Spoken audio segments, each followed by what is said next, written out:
Don't know why. That's come on, man. That's ridiculous. Man, that is the team, as Detroit Fan Man said in the Discord. That is the team formerly known as the Notre Dame Fighting Irish. Unbelievable. Yeah, that's way too much. But Ask what him, is he ready to come in? I thought you did. Yeah, I did. Are you in now? You want to be ready? If you will, the picture. Oh, that's no. Come on, man. Don't start that, man. Who is this? Covers me. This is who Tennessee is supposed to be. That's the uniforms alternates are going to wear to Columbus. So they Michigan? Huh? What is this? See, AI wouldn't did too much. This is ridiculous. When man. AI, when you don't know how to correctly prompt Chat GPT, this is what you get. Yeah. Tennessee. Hey, was that a shot at me? No, I ain't you. What was you looking at me for? I was looking at the screen. But if yeah, you was looking at me on this. No, because you do that to me. Never want to be a weekend lover. Every time I see this image, I'm singing, bro. Double J, take it off the screen, man. Come on, man. Let's get back to the playoff, bro. Dag nabbit, man. Don't, nah, bro. Don't have you. Don't do that. Don't have. Can you put the playoff back up there? Lenny Kravitz. Man, I don't want to hear Lenny Kravitz singing right now, bro. Come on, man. Can you get the you know what I'm saying? What is up, man? Guys? Ever since he broke up with Lisa Bonet, my gosh, man, that's all he been doing on New York street corners. Hey, but how about the fact? Did you know that he dated? Oh shoot, I forgot her name. Oh, so your memory is bad as mine. No, you can't say nothing. Tisha Campbell. Wow. Okay. Yeah, why are you not impressed by that? Tisha Campbell, Lisa Bonet, Tisha Campbell. Listen, man, please. All right, took about 5 head. Man, stop it. Anyway, let's get. Hold on, exactly. Wait. Now we're gonna go. Yeah. You know what? I'll say that for after dark. Well, I'll say that for offline. Yeah. Okay. Well, save it. Put it this way. Four hands have never been a problem. I tell you what. I tell you what. Just save it. Period. How about that? Yeah. Tennessee, Ohio State. Who you got? And give me a score.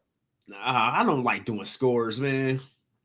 I don't like doing scores. I don't like you singing, but that ain't stop you from doing that. I will say this: the over/under is 47, and they are giving they're giving Tennessee 7.5. Yeah. Wow. That's because it's at the toilet bowl. Man, Ohio State finna mop the floor with Tennessee. Man, Tennessee is they tough. Come out like this, I don't know. Oh man, what is that supposed to be? This Knight Rider? Oh, I get it now. Now I get it. Well, give it to us, because I don't. All right, bring the image back up. Not the one with him he's singing.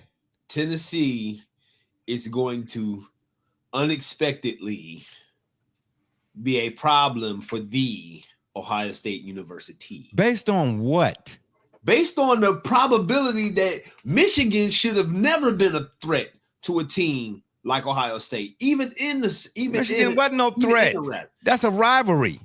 Even in a rivalry. Listen, we've seen this rivalry. No, hold on. We've seen this rivalry take shape for several years. Okay. Yeah, all our lives. Name a time, seriously, in the rivalry. Name a time when one of those schools was dominant and the other one was lackluster. Name a time that Ohio State upset Michigan in similar fashion. They struggled all season. Light to mid, and then get Michigan to play down to Ohio State level. Let's say Ohio State is on an off year. Name a time that you've seen that. I know one thing. In all the years I've been watching that rivalry, whatever they've done, either team up to that point is out the window once they meet each other. As is the case with the Browns and the Steelers. The Browns could be 3-95, and the Steelers could be 95-3, and somehow the Browns will win the Snow Bowl. Yeah, and then what happens when reality sets in a couple of weeks later? That's another day. I'm just saying, this Ohio State and Michigan rivalry is arguably unlike any other in college football. It is. And I'm not. And you about to say go, that has not a fan of Ohio State football. Yeah, I'm not no fan of. I don't know. I don't like Right. Ohio State football at all. Especially, I was at one point in time. I was Miami Hurricane. I mean, I just got off the Canes bandwagon. Here's the thing. Now let's be fair, right? Well, who said I was being unfair, or are you don't? not being unfair? No. For those who may think that you're being unfair, understand that Ohio State football is in fact distinct from Ohio State alum. What did I say? No. I'm just saying for people who may think that there's actually an argument for the individuals versus the collective. Terry McLaurin. Oh no, I'm talking about. Do I like some of the players? Yeah. Oh no question. Troy Smith is my boy. Right. Ohio State. Y'all better recognize. It's just something. There is. I guess it's just something about the aura about how things play out with Ohio State football more often than not. Well, for me, my reason for not liking Ohio State football is twofold. One, their fans act like if you don't like them, then you should be incarcerated, which is ridiculous. And then two, their fans act. Oh, my bad. Yeah, you know what I'm trying to say. So their fans are the reason why I really don't like them. Gotcha. Okay, you know what I'm saying? I really don't. You know what I mean? But anyway, yeah. But and then on top of that, I was a Canes fan. I was a Canes fan from 1981 until last year when they lost to Georgia Tech when they should have just kneeled down or whatever it was. That was ridiculous, man. And then it happened again. Yeah, that's exactly. So then so yeah, I wasn't. But that's why I said again when they was at 7-0, I was like, I'm not buying what they're selling. I'm not easily sold on what was told. But again, Ohio State, Tennessee, who you got? I'm going with Ohio State. Yeah, I am too. Who you got, Double J? They are fired up, like Ryan Day insists that they are. Who you got, Double J? Yeah, I'm going to go with Ohio State too.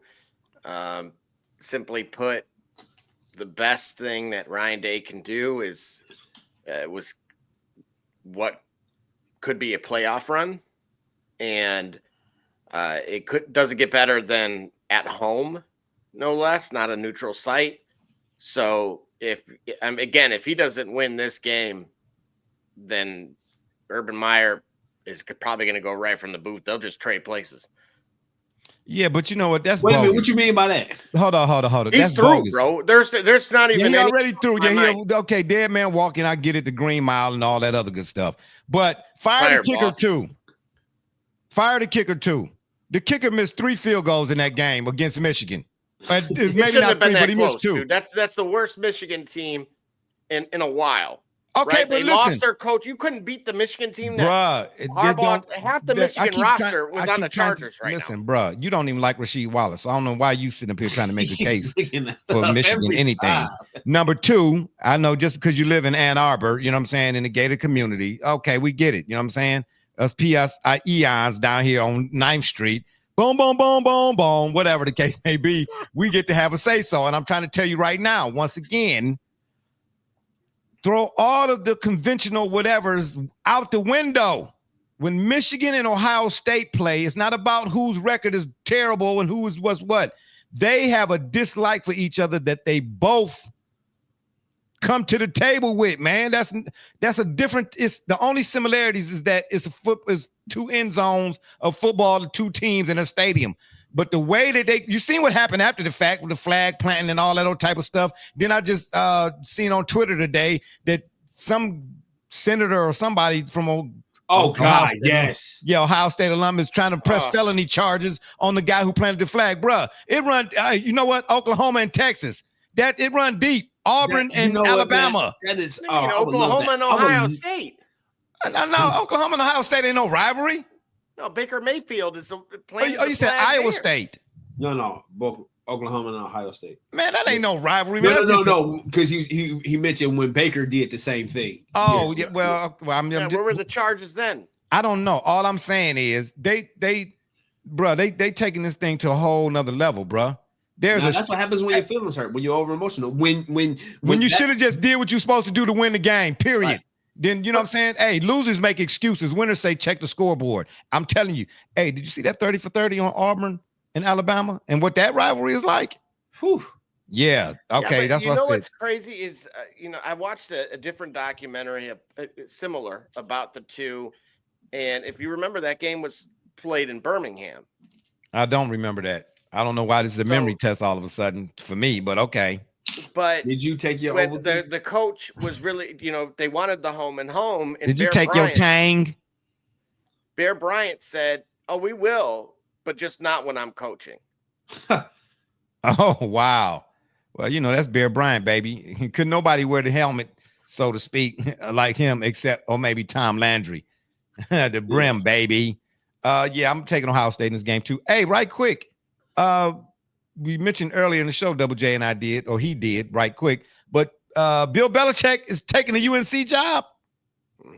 He is taking the job. Yes, apparently. So wait a minute. Is it contingent upon his son being head coach after the fact? Mm-hmm. So he getting his son an opportunity. Yes, sir. Oh, nepotism at its finest. That's That's what I'm saying. But at the same time, though, Bill gonna get a lot of folks to come through that door because of who he is. And guess who his GM is? Mike Lombardi. They have a GM? Yeah. Mike Lombardi already. Okay, so this is the thing. It was a theoretical thing for me. Yeah. And now it's a thing. Now it's a thing. Hey, they may have been listening to the shop report. Somebody needs to pay me more. Not here. I'm just saying in general. Oh, yeah. I literally laid out the framework. Purdue ball because I don't want any excuses. Gosh. This guy here, man. Yeah, I mean, shoot, he like Max Verstappen, F1. Like I ain't never seen him that mad. Yeah, well, he did. Ridiculous to me. Yeah, Mike Lombardi's a GM. The whole thing out, and then now everyone's like, it's like the Martians from Sesame Street. Yeah. So, fantastic. That's great. Lombardi. Does he get his old defensive coordinator? Does he round up the old Browns gang? Oh, he's available. I don't know. Who was it? Wait, you talking about in 94? Mm-hmm.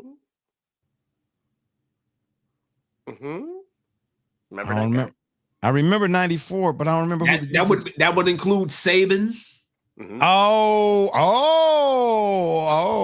No, we well past that. You ain't about to put all. You're not about to put all that prestige on the sideline. Well, wait a minute.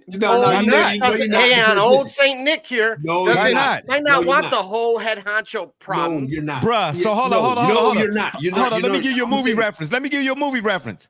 So you trying to tell me you didn't like The Expendables?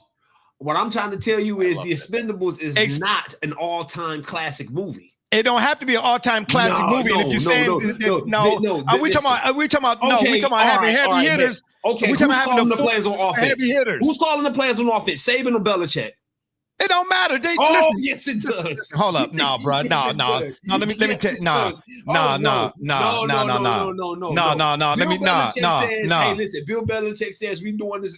We're going screen to the flats on 3rd and 7. Saban like, no, we got this. Okay, hold up. Let me ask you this question. When they were all together in Cleveland, it worked. When they were all together in Cleveland, Belichick had already established himself as a leader. So he ain't that no more. Coach. And he can't lead a college football team. Nick Saban was looking to define and make an opportunity. Nick Saban is not about to. He's too old to come in and try to upset Bill Belichick's apple cart, bruh. If Nick Saban come in, he's gonna understand his role. Just listen. I'm just saying in theory, Bill Belichick with that coaching staff reunited will be what the Cavs are right now, currently in the style of play. Everybody is comfortable in their roles. I would look. So why wouldn't it work? Man, stop it, bro. That's like saying Bill Parcells didn't go to the Patriots. Everybody's comfortable in their roles. They will be. Man, that's 75 years old, bro. You doing Aflac commercials, man. You ain't tripping. Man. Having a college football job is like moving to Arizona as a snowbird or whatever they call it, or Florida somewhere. Man, you at that stage age, man. You ain't ego tripping, bro. At 70, not when you're doing commercials with Dion. It ain't gonna involve no wings and fairies, Eli. Bam, it's on. I'm just saying. I'm just saying. Anyway, can we get back to the playoffs? My gosh, see what you do? Yeah, that's right. Sit there on pause. Clemson in Texas. Who you got?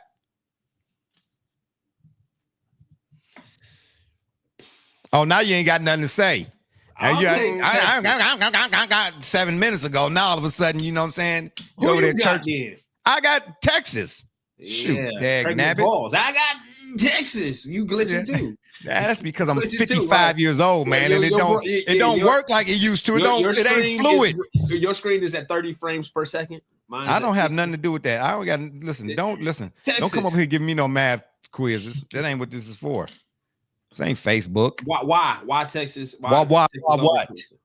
What? Because Texas should have won the SEC championship, bro. I'm taking Sarkisian over Dabo any day. You know what I mean? Georgia is just battle tested, bro. Gotcha. They just battle tested. They've been in the conversation at the end for the last 3-4 years. They are in college football here of more recent memory. What Patrick Mahomes and basically kind of did since he been in the NFL. Gotcha. Been in just about every ACC championship. They somehow, but I know we ain't talking to football right now, but now when I'm on the roll, I might as well just roll it on out. All this talk about one-score games, even though we said that last week when we talked about them, yeah, the one-score games make like who? But at the end of the day, bro, if they go back to a third Super Bowl and win by 2 points, you gonna put an asterisk by it? No. Okay, then. No, but no. Again, by the time you're at this point you said it. I'll just say it. I'll just get it out there. By the time you're at this point in your dynasty, right? Remember, teams. You done built up some rivalries, you done built up some animosity, you done built up some edge, right? Mm-hmm. And you're getting, and teams are working very hard to figure you out. So now these are the thrilling games where it is right because you're getting every team's best shot. Every champion in every sport that I've ever read about, all synonymously said the same thing. Once you win one, that next year, everybody is geared up to play you. They're circling you on their schedule, not like teams do when they come to the Browns, like, oh, that's a win. They circling you like, oh, yeah, I'm going to make sure. It's like playing in Madison Square Garden. We up for this one, right. Yeah, we up for this one. You know what I mean? So, and then, I looked at the point differential for the Chiefs is plus 50 or it's only 50 or something. This just let you know. You know what I'm saying? Come on, man. But at the end of the day, man, they know how to win games, period. Yeah. Period. They know how to win games. I don't care. At the end of the day, people are going to have something to say. Oh, they didn't win by 40. Whoop-de-doo.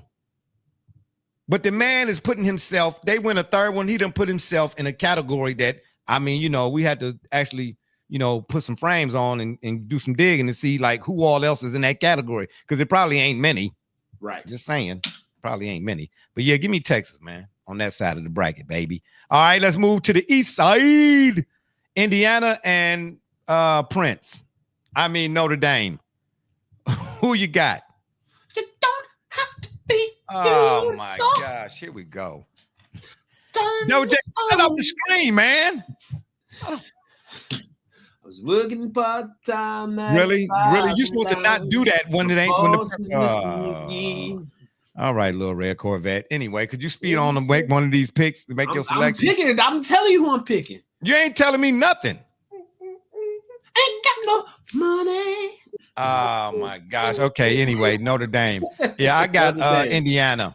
Who you got, Double J? Yo, I swear if they wear them jerseys, bro, I swear. If they wear them jerseys, man. Oh. No, that's not for real. They not doing it. Yeah, that better not be. Hey, you know what they look like? And I know you might not, you probably seen them, but you may not have been very often. But they do look like the church fans. They tell you EF Boyd and Sons. Man, can we get off of this? Because this guy just stop because he's not gonna stop, bro. Oh my gosh. Oh man, this is unbelievable. Ladies and gentlemen, yeah. Do we need to go to a break? Can we get we got more stuff. Keep it going. Oh, okay, yeah. Well, you get a pink slip, Mrs. Christmas. That nothing. Still ain't seen no commercials for the shop report. Not nary one. But Mike Savoy, boy. You know what I'm saying? Hey, come and get your new hubcaps today. Mike's Voice, Volkswagen, Chevrolet, and all that other stuff. You know what I'm saying? Pink slips coming your way. Or just saying. Purple slips. Yeah, purple slips. Oh boy, don't do that. Double J, put the college football. Oh, my bad. I thought I switched it. No, you didn't. Oh, please. Indiana, who you got? Indiana, Notre Dame. Double J. Well, I told you it's right here. Oh. All right. Okay. Can we move on, please? All right, man. All right. I'm done. Can we go back? Okay. SMU, Penn State. Hey, man, who was that quarterback for Penn State, man? They look like they might have a good one on their hands. Drew Aller. Yeah, man. Dude got a little moxie in him. But is he young? Is he a freshman or something like that? Red shirt or something? I believe sophomore. Okay. Red shirt sophomore, maybe? Yeah. I think the high seeds win all of these open around games. Well, anybody asked you to everybody asked you to cut the line. Yeah, I know, I get it. Yeah, I get it. Yeah, you got tickets. You got your tickets to the Drake concert. You want to cut in front of everybody. You know what I'm saying? Settle down there, man. Move to the back of the line. You ain't getting in that buddy. Just because you're wearing this outfit. Penn State, SMU. I'm actually roll with Penn State on this one, bro. What if I say? Yeah, they got behind. I know Penn State got behind the sticks in there, so to speak, and they couldn't quite, match it. But early, Penn State got a little moxie. They showed me a little something, even in defeat, man. They showed me a little something. Oregon just looks like they're on another tear. Like, I think that's the thing. Oregon, but I think Oregon can get got big time. I do. Okay, based off of what? Like, where's the vulnerability? Is it personnel wise, or is it just like a momentum thing? No, they got a lot of speed. But if you're a team, like I remember one year, the Patriots were playing the Colts in the AFC Championship. Okay. And Belichick, this was after the fact, but Belichick was, his video, him saying how he had approached I think it was Reggie Wayne, Marvin Harrison, Dallas Clark, and all that. Because if I'm not, Manning and Brady matched up a few times in the AFC Championship. Right. But if I'm not mistaken, it was that year Manning had set a record, man, for like most touchdowns in a season. He threw like 52 touchdowns. It was something crazy. Right. And every one of his skill position players had over 1,000 yards. I mean, they had Pollard was a tight end. Pollard might have had like 800 or 900 yards, but Dallas Clark had over 1,000. Who was the running back at the time? Was it Edgerrin James, I believe? Yeah. He had over like 1,300 yards rushing. Wayne had over 1,000. They was just everywhere. But when they got to that Super Bowl, it was either the Colts. I'm sorry. No. It was the Super Bowl against the Rams. And Belichick, that greatest show on turf thing. Oh, yeah. And Belichick told his defensive backs, we just going to rough them up at the line of scrimmage. Yeah. You understand? Cut all that speed out. You know what I mean? When you hit speed, that's the best way to negate speed is what I'm driving at. When you hit speed right in the stomach, boom, boom. You know what I mean? You ain't so quick to be jumping high and all of that when you done cracked your dome on the ground a couple of times. You know what I'm trying to say? Right. And sure enough, the game plan worked. Because if I'm not mistaken, the Rams only scored, 14 points in that game or something like that when they had been blistering everybody by 35 or something a game that year. So, and then again, he did do that to Peyton Manning too. Peyton only scored like the Colts only scored like 3 points in that AFC. No, you talking about game. when they went into Foxborough, and they went into Foxborough. I think Troy Brown was playing defensive back that one. Yeah, and one of them games. Yeah, right. And that's what I think. Oregon got a lot of speed. Well, that one receiver they got, I don't know his name, number 15. He is dangerous. Really, really, he is. But I think I ain't saying that I would condone it or suggest it, but I got a feeling that they're gonna take a penalty or two, but to send them guys a message like you fast and you quick, shout out, but like Eddie George told Ray Lewis, you know what I'm saying, in that battle, you know what I'm saying, I'm from up north, bro. You know what I'm saying, we play a different brand of football, and them teams that's physical like Ohio State, I think Ohio State will get them this second go round, bro. Yeah, well, I think Ohio State will get them. Right, they're fired up. Huh? They're fired up. They're fired up. Ohio State is fired up. Is all I'm telling you. Ohio State is fired up. Ryan One Day thing says about Ohio Big State Ten is fired up. football, Big Ten football has always been physical. Yes, if nothing Always. else. Right. If nothing else. Predicated on physicality. Yeah. Especially in the trenches. Oregon is fast and all of that. But then we go back to that regular season matchup. Oregon only won. It was what, 32-31? Yeah. It was a seesaw type of game and all of that. But Ohio State was right there. They was in it. It proved that Ohio State, absent a couple of miscues, it proved that Ohio State could match the speed. I mean, it was a fairly high scoring game, right? 31-32, like you say. So Ohio State was able to adjust. Wins or losses matter more so in college football, of course, than in the NFL. But in some cases, your stock can rise in a loss. At least at that time in the season, at that point in the season, Ohio State proved that we knew, if the world knew or if America knew what Oregon was going into that game, you found out that Ohio State is also on that same level. No, ain't no question. I think Ohio State will get him this next go round. So in our, what would that next be? That after the first rounds, that would be what, the quarterfinals? Is that what that would be? Huh? After the first round, it would be the second round. Oh, I thought it was. I was just being literary. Is it quarterfinals, semifinals? What is it called? I think it would be the quarterfinal. Yeah, okay, well then I just called it the quarterfinals then. Quarterfinals. Man, you really lightweight. Okay, you lightweight disrespect. Add that to the lexicon. Quarterfinals. How you spell Double J, I didn't even know you were still here. T-A. You love to disappear. Quarterfinals.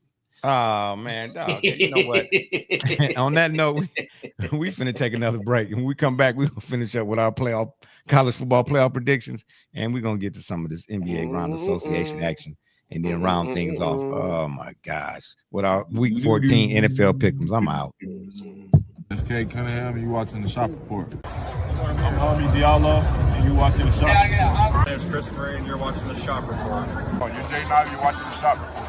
It's Max McKee, you're dropping in on the Shop Report. Barbershop Jay, Quentin Hines, Super Bowl champion. I'm ready. Let's do it. I'm on. Hi, I'm Mars Man, works at Murphy Stadium, and you're watching the Shock Report. Hey, I'm Billy Butler, and thank you for watching the Shop Report. Hey guys, I'm Les Norman, former Kansas City Royal, and you're watching the Shop Report.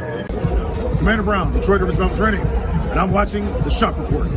Hey, this is Doug Flynn of the New York Mets. Well, a few other teams, of course, too. And you're watching the Shop Report. I'm Matt Ramos, and you're watching the Shop Report. How you doing? I'm Rajay Davis, and you're watching the Shop Report. How you doing? This is Nelson Figueroa, former Major League pitcher with a lot of teams. You're about to listen to the Shop Report. Hey, this is Howard Johnson. You're watching the Shop Report.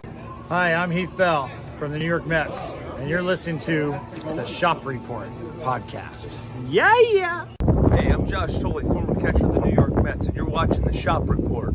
This is Edgardo Alfonso for the Mets, and you're listening to Shop Report. Hey, this is Doc Gooden, and you're watching the Shop Report. Hello, this is Mike Hampton, and you're watching Shop Report. Hey, this is Herman R.V., former NFL offensive lineman with the Cleveland Browns and the Baltimore Ravens, and you're listening to the Shop Report.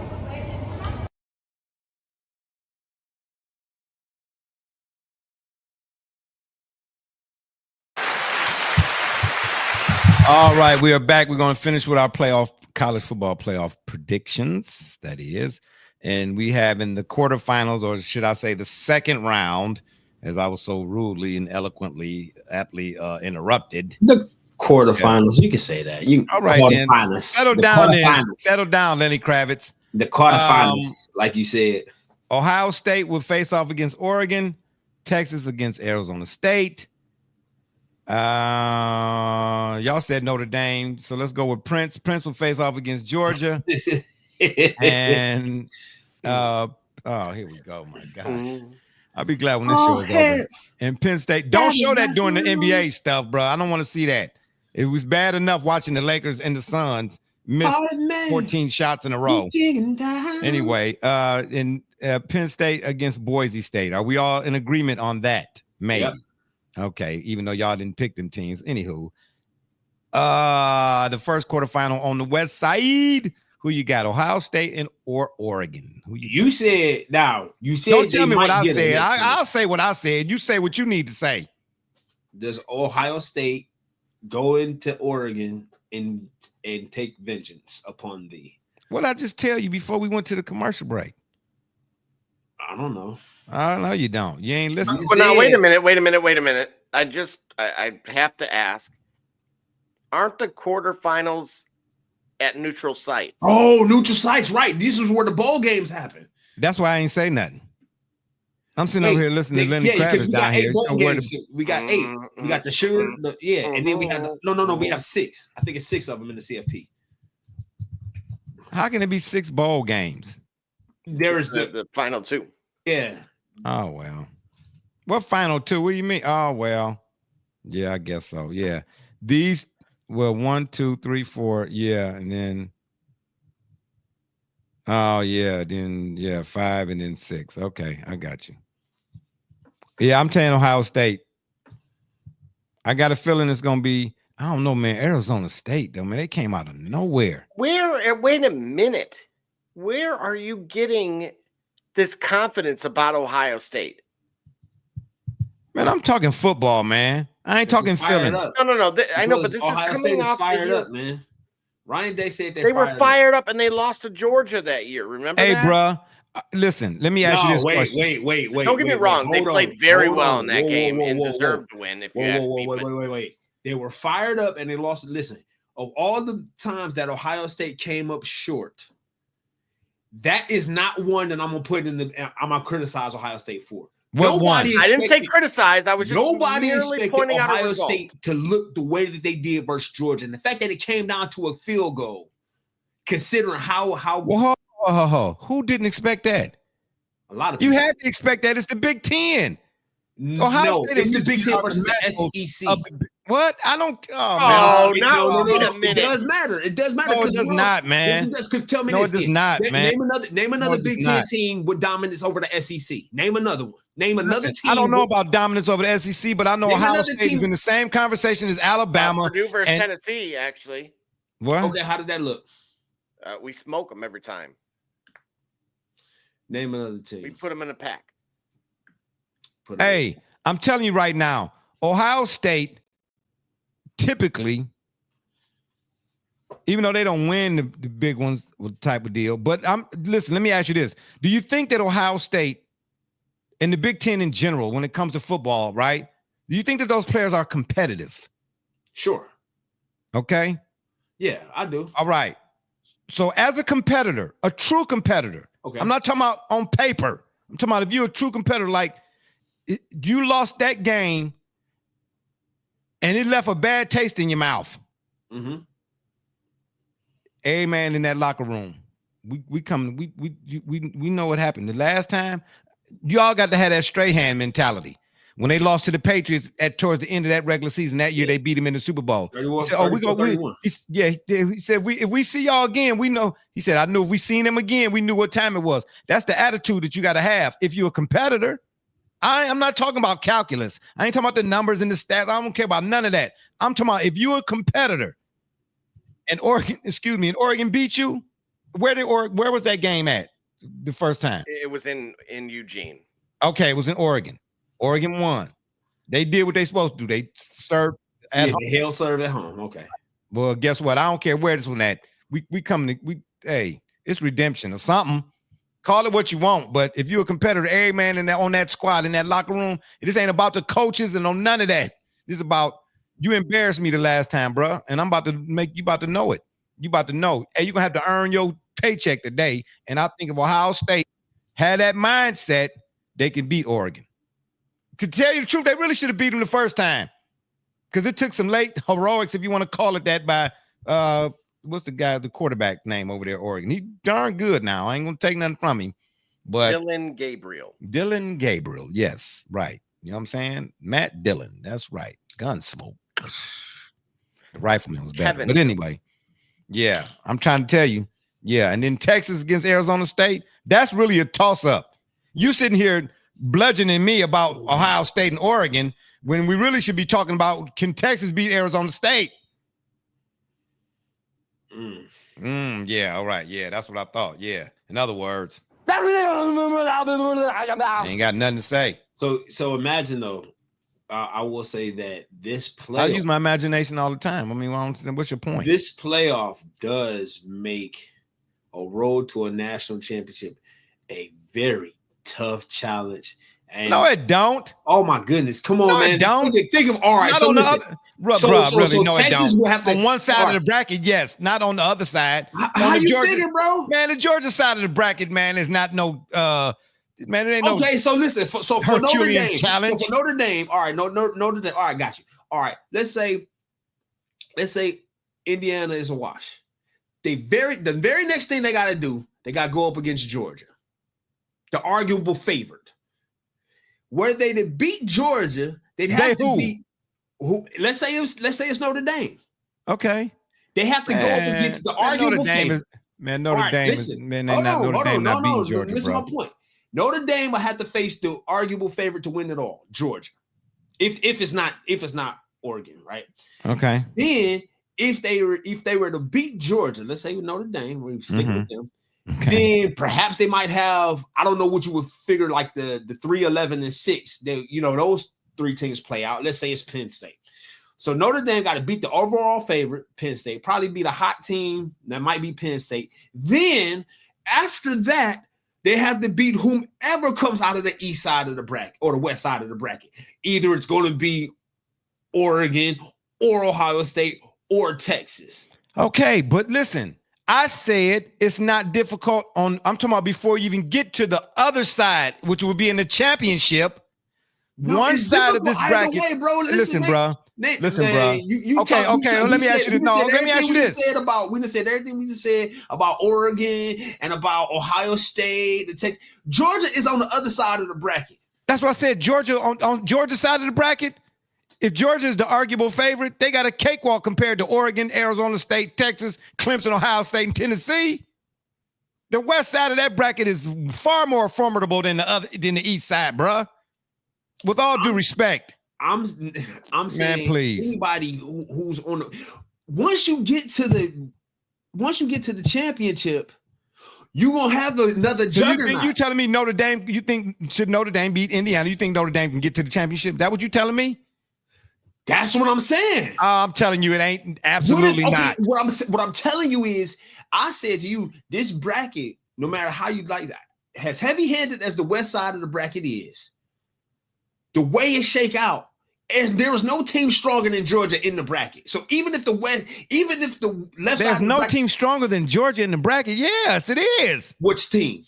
Oregon. They all on the other side. It ain't no team stronger than Georgia on Georgia's side of the bracket. There is no team stronger in this bracket than Georgia, bro. Oh, man, stop it. Yeah, stop it. Man, stop it. Stop it. Come on, man. Boise State ain't. Okay, in a head-to-head matchup, straight up, no playoff. Let's say Georgia is the favorite. No playoff. This is you just me throwing teams at you. Georgia is the main, okay? And I'm throwing the teams versus. And you telling me, based on what you see when you put the tape in, if they could beat Georgia or not, if they formidable enough for Georgia. Boise State. No. Penn State. No. SMU. No. Notre Dame. No. Indiana. No. Okay. Texas. No. Ohio State. Maybe. Oregon. Yeah. Okay, so right there is those two teams, the teams that you think can beat Georgia, they on the other side of the country, man. Ain't nobody on Georgia's side can do nothing with Georgia, man, when we put the tape in, bro. Nobody. So I remember what I said. What you said only applies to the Oregon, Arizona State, Clemson, Texas, Ohio State, Tennessee side of the bracket. No, it doesn't. Not at all. Absolutely. For a team like Notre Dame to get to even face them, they'd have to run through Georgia. Okay. Immediately. Okay. And I'm telling you, it ain't finna happen. And then if they were to do that immediately, all right, they might have a bit of a breathing room. They might have a breather versus Boise State, maybe, or Penn State. Penn State probably, they play as tough as anybody. They're another Big Ten team that come to play. Georgia's side of the bracket is cakewalk compared to Oregon and the others in Arizona State, bro. For Georgia and nobody else. It's just what on that side of the bracket, no, I think. It's not. No, it's not. Georgia is the only team with the cakewalk. Everybody else got to go through them. And then they still got to deal with whatever's left of the West. I said Georgia's side of the bracket was a cakewalk. It's only a cakewalk for Georgia. It is only a cakewalk for Georgia. There is, like you just said, there is no team on the east side of the bracket as strong as Georgia.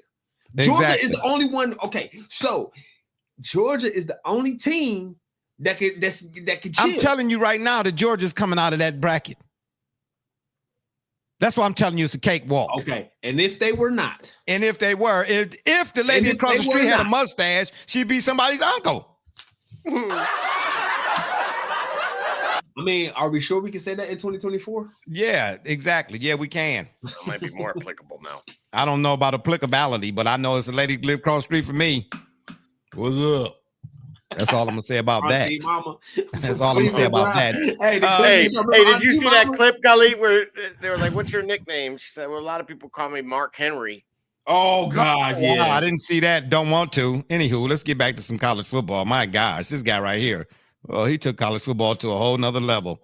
Yeah. So on that side of the bracket, back to Ohio State and Oregon, who y'all got? My gosh. Oh, so we at that again? 5 minutes ago, everybody had a whole lot to say. Now anybody ain't saying nothing? Well, raise your hand if you're sure. My gosh. Unsure. No, bro. No, don't do that. Oh my I got who you got on that side? We got basketball and NFL to get to, bro. Okay. The Ohio State Buckeyes will beat the Oregon Ducks. Okay, don't patronize. Texas and Arizona State.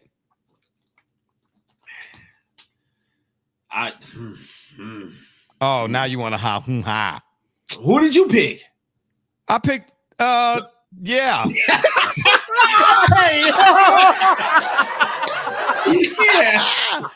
I sure did. Yeah, exactly. I sure did. Exactly. You picked up that water. That's what you did. Oh my goodness gracious, Raries. I picked Texas, bro. Okay, you going with Texas? Yeah, I'm gonna go with Texas. All right. I'm gonna go with you know what? Yeah, I think momentum may carry. Pick a vowel, will you, Pat Sajak? My God. I'd like to buy an O, please. Yeah. Oh no. Here we go. Again. I'll go with Arizona State. Well, my gosh, it only took 15 minutes. Who you got, Double J? This dude right here. Oh, here we go. Barry White. Girl.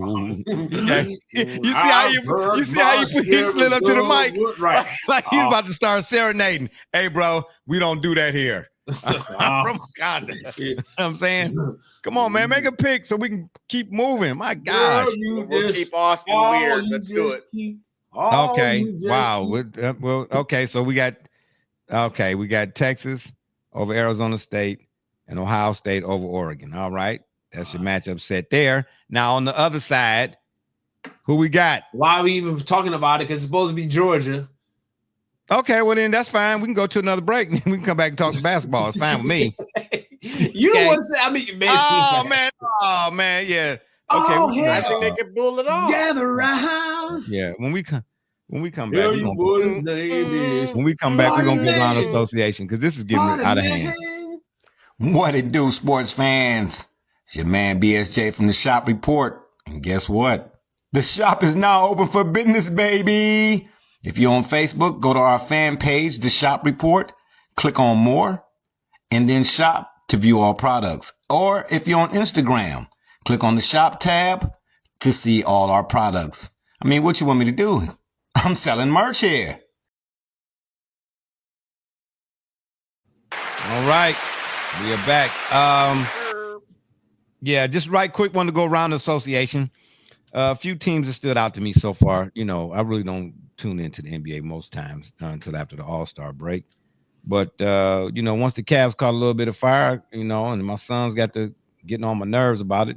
I sat down a little longer than I normally do and caught a few of these games. I'm not talking about the in-season tournament. No. I'm just talking about a few teams that kind of jumped off the screen at me. NBA Cup, Double J. Yeah, we talked about that. The soccer part. Belly, you know, that's you wasn't here. Yeah. Don't. We're not rehashing Double J. He should have been here. Absolutely not. He get a demerit. Anyway, the Cavs, obviously, their offense and defensive balance impresses me. They move the ball very well. Yeah, on offense and player movement. That translates to the playoffs. Yeah, very well. Well, yes, nobody's standing. Yeah, it's not standing. It's not stale. It's not stagnant. And their shot selection is very decisive. And you know me, I'm not a real, not a proponent of the volume, the 3 volume. Right. You know, but the way that they set up the 3 most nights. You know, on this run, they like what 23-1 now or something like that, or 23-2 or something crazy like that. Yeah, you know, they just lost the other night to the Miami. Okay, so it's like they only had like 2. What is it? 3? They lost 3 games, maybe so far, something like that. Correct. Whatever the case may be, it's sustainable. You know what I mean? But you do need your key pieces, and you got to have depth. You got to use your depth. Atkinson is doing a very, very good job of that so far, in my opinion, this season. Because let's not get it twisted now.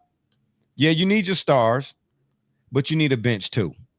The Spurs bench, what year was it? 2014 when they beat the Heat? Yeah. Averaged 45 points a game in that series. Right. All right. And the Cavs, they go 10 deep. So that's another playoff translatable. Yeah. They can tighten up the screws on the defensive rotations, especially out on the perimeter a little bit more. But they got to get past Boston though, bro. For real. Yeah. And that Achilles heel, Trae Young or whatever his name is, Trinavia or whatever. I don't know what they're going by now. They don't need to wear them sky blue uniforms either. The Hawks don't, not no more. But they got to get past them too. But other than that, man, you know, I like what I'm seeing from them so far. It's a big difference in their style of play from this year to last year. Hey, what do you anticipate about the return of Max Strauss? That was my next question. Do they still need a small forward? I don't really know who's out there because I haven't really been keeping up with it, but I kind of think they might. For a minute, when they went, you know, they was at that 11, 12, 13, 14. I said, oh, well, maybe they don't. But that loss to the Heat, I believe. Yeah. The loss to Atlanta, even though they beat Boston, Boston didn't have in that game. I don't think they had Jaylen Brown, and Jaylen Brown wasn't there. Yeah, but it was one other guy. Porzingis had returned though. Yeah, but yeah, I don't know. You know, you got to beat your nemesis, I guess. Right. You know what I mean? Because it's even though they are. I mean, Bill Parcells said you are what your record says you are, but it's, you know, a lot of people question them because they haven't done it, you know, in the playoffs just yet. You get what I'm saying? So I don't know if that's fair or not, but I still think they need a small forward, but that's just me. All right. OKC is rolling. Man, listen.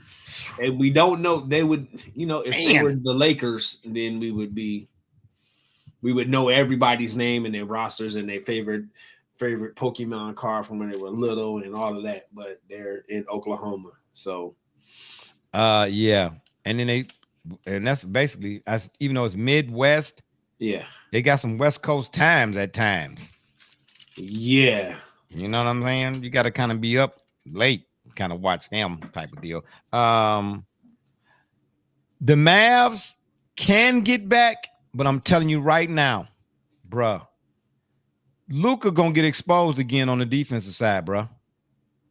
Really? He gonna get exposed again.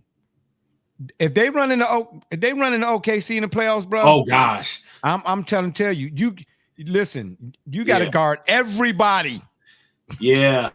What it do, sports fans? It's your man. Sorry about that, y'all. I accidentally hit the button. Well, that's what we got to do for you to show up. This is unbelievable. I know what I'm gonna start doing, bro. I'm start crashing y'all's little show on Saturdays. Take the heat on that one. Yeah. Yeah. Well, just crashing our little show on Saturday. That's yeah. Bruh. OKC. Yeah. They might be ready for except for Boston, right? I don't know. I don't know. Really? I don't know. Listen, OKC go deep too. Gotcha. And I'm gonna say this. Boston is defending champs with all due respect, tip of the cap and all of that. Bruh, you can't have no bad. Don't have no bad shooting night from the three, especially messing with OKC. And I get that whole threes beat twos, but guess what? Not if you missing threes and I'm getting runouts from your long rebounds from the misses. Okay, yeah, because if you miss one of them threes beat twos, yeah, that's one side of it. Talk about the other side. When you miss that three and the rebound come to me and I'm going in for the layup. Yeah. OKC rolling though, baby. Man, you got the guard. They go 10 deep and Chet ain't even back yet. Right. I mean, the interesting part is the teams that you listed, right? The Cavs, Boston, and OKC also are 1, 2, and 3 respectively in the power rankings in team defense. Oh, didn't know that. Imagine that. Yeah, Kyrie, the Cavs, not Cavs, the Mavs, they still got, to me, they play when they want. They got that light switch on and off. But Luka's, man, no, bro. I could just see it now. I can just see it now, bro. I can just see it now. I don't know. I don't know if they get back in the West this year. I just don't know. They're capable, but I don't see it. Yeah, it could be a shocking semifinals loss. Yeah, I just don't see it. And then the Timberwolves, they starting to pick it up. You know what I mean? Starting to get their little mojo back or whatever it is. Yeah, that West is a little bit more formidable than the East, but I don't know, man. Dallas, yeah, OKC's rolling. And what about the Pistons? They look like they are establishing a culture. Too bad JB can't close the door though. What do you think they have to do? Right, we talked about state of the franchise a while back, but the team, I brought up team defense. They got to already be looking for the next head coach. That's what they got to be doing. Okay, this is a 2-part series. We bring one guy in to lay the concrete. Okay. Yeah. All right, and then we bring the other guy in to build the house on top of it. JB is good at laying the foundation. I don't take nothing from him. You know what I mean? But when it come time, you know what I'm saying, to bring in the builders, no. He's like Fred Flintstone. I'm just saying. Yeah, you know what I'm saying? This is not bedrock, baby. This is a gated community, okay? We need the Taj Mahal over here, okay? So, no disrespect to him. I'm just saying, it's really a shout out. We need to go get the Amish. We need this done in 2 days. And we need it done correctly. Okay, I do not want to be in the tub upstairs, rubber-dub-dub, and fall right through the floor. You know what I mean? Because we let JB build it some more. Absolutely not. Absolutely not. So right now, the Pistons they should be doing their due diligence. You know what I mean? They should be sitting back with their fingers interlaced behind their head like, who's out there on the market? I'm trying to say why JB down there on the sidelines, line. I'm just saying. And then lastly, oh, no, I can't even see lastly because I got a bonus NBA question, actually. But this next one, how far can the Memphis Grizzlies go? They're into that. Oh, you know what, Memphis? What? Because I'm trying to say, man, the West, man, how the West was won. That's what it's going to be. Fun, right? Whoever represent the West in the Western Conference Finals, them two, how the West was won. I could see them making it to the Western Conference Finals. Again, speaking of team defense,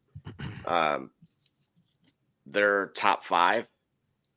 So again, who are the 5? Yeah, so give me the 5. There's 2 tied for 4. So It is. And how many points per game? How many in terms of team defense? How many points per game are they giving up? Let's see. Hang on, I'm gonna have to drop off. Okay. I can't see. All right. Cue the Jeopardy music. We don't even have none right now. Yeah. Do that one. That sounds better. They have it off of defensive rating. Okay. Okay. Again, where you at? Are you at basketballreference.com? Oh, matter of fact, I can show that screen. What am I doing here? That would probably make things. Let's make it a little easier. Yeah. So again, the defensive rating: Cleveland, then Boston, and OKC, Memphis, and Orlando. So those might be my dark horses. Obviously, without Paolo, Orlando obviously dropped off a little bit, but to be expected, right? But they were still competitive enough that showed that there was that core and foundation that you've referred to, that the Pistons were starting to assemble. They seem to have that. Yeah, but here's the thing too, though. This is what I say. This is why I say numbers are universal and arbitrary. Pay attention now. If you go to the far right, look at the opponent's points per game in the paint. Okay. Gotcha. Boston is sitting at 51. That's a lot of points in the paint to be given up. And you Boston. When you got Derek White and Drew Holiday out on the perimeter. What's up with that? Well, is that them making a conscious effort to say, we will let you score on the inside, and the goal is to stop you on the perimeter? I don't know, bro. Gotcha, like letting them like a seed, like let it I don't in. know. Because guess what though? If that's your strategy, then who wants to put another team in foul trouble early and then they getting points without having to play no? Yeah, I'm trying to say that's a dangerous game to play. Because look where the Lakers at. God. Look where the Lakers and the Nuggets are at in terms of points in the paint.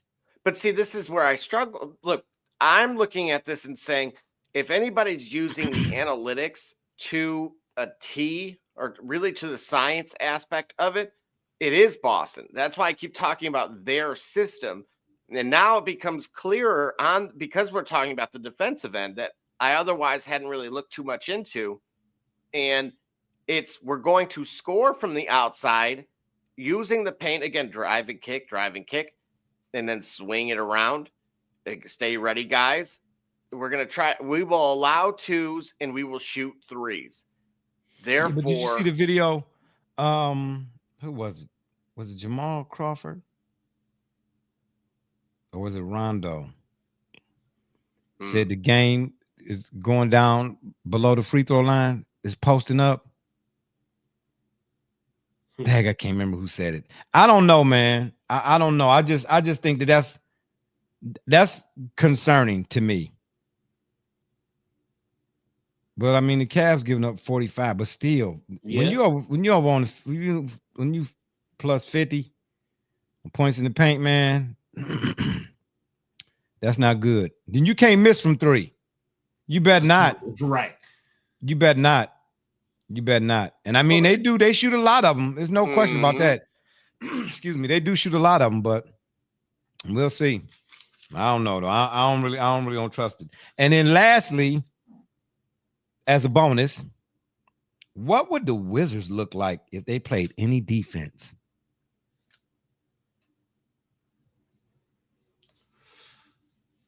What would they look like if they played any defense? Because offensively, man, they can. Hey, bro, they can put them up.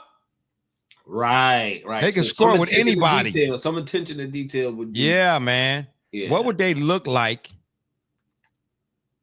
If they played any defense. Yeah, if they played any defense. That's a backhanded compliment. What does this team look like? I'm just saying, bro. You know what I'm saying? What you want me to do? Numbers don't lie, right? Well, numbers don't lie. They do, and then they don't, I guess. I don't know. We'll see. With that being said, we're going to take a 20. When we come back, we're going to get to our NFL week 15 or 14? 15. 15? Okay, thank you. I appreciate 15. it. Okay. 15. Hey, settle down there. Oh, this dude right here.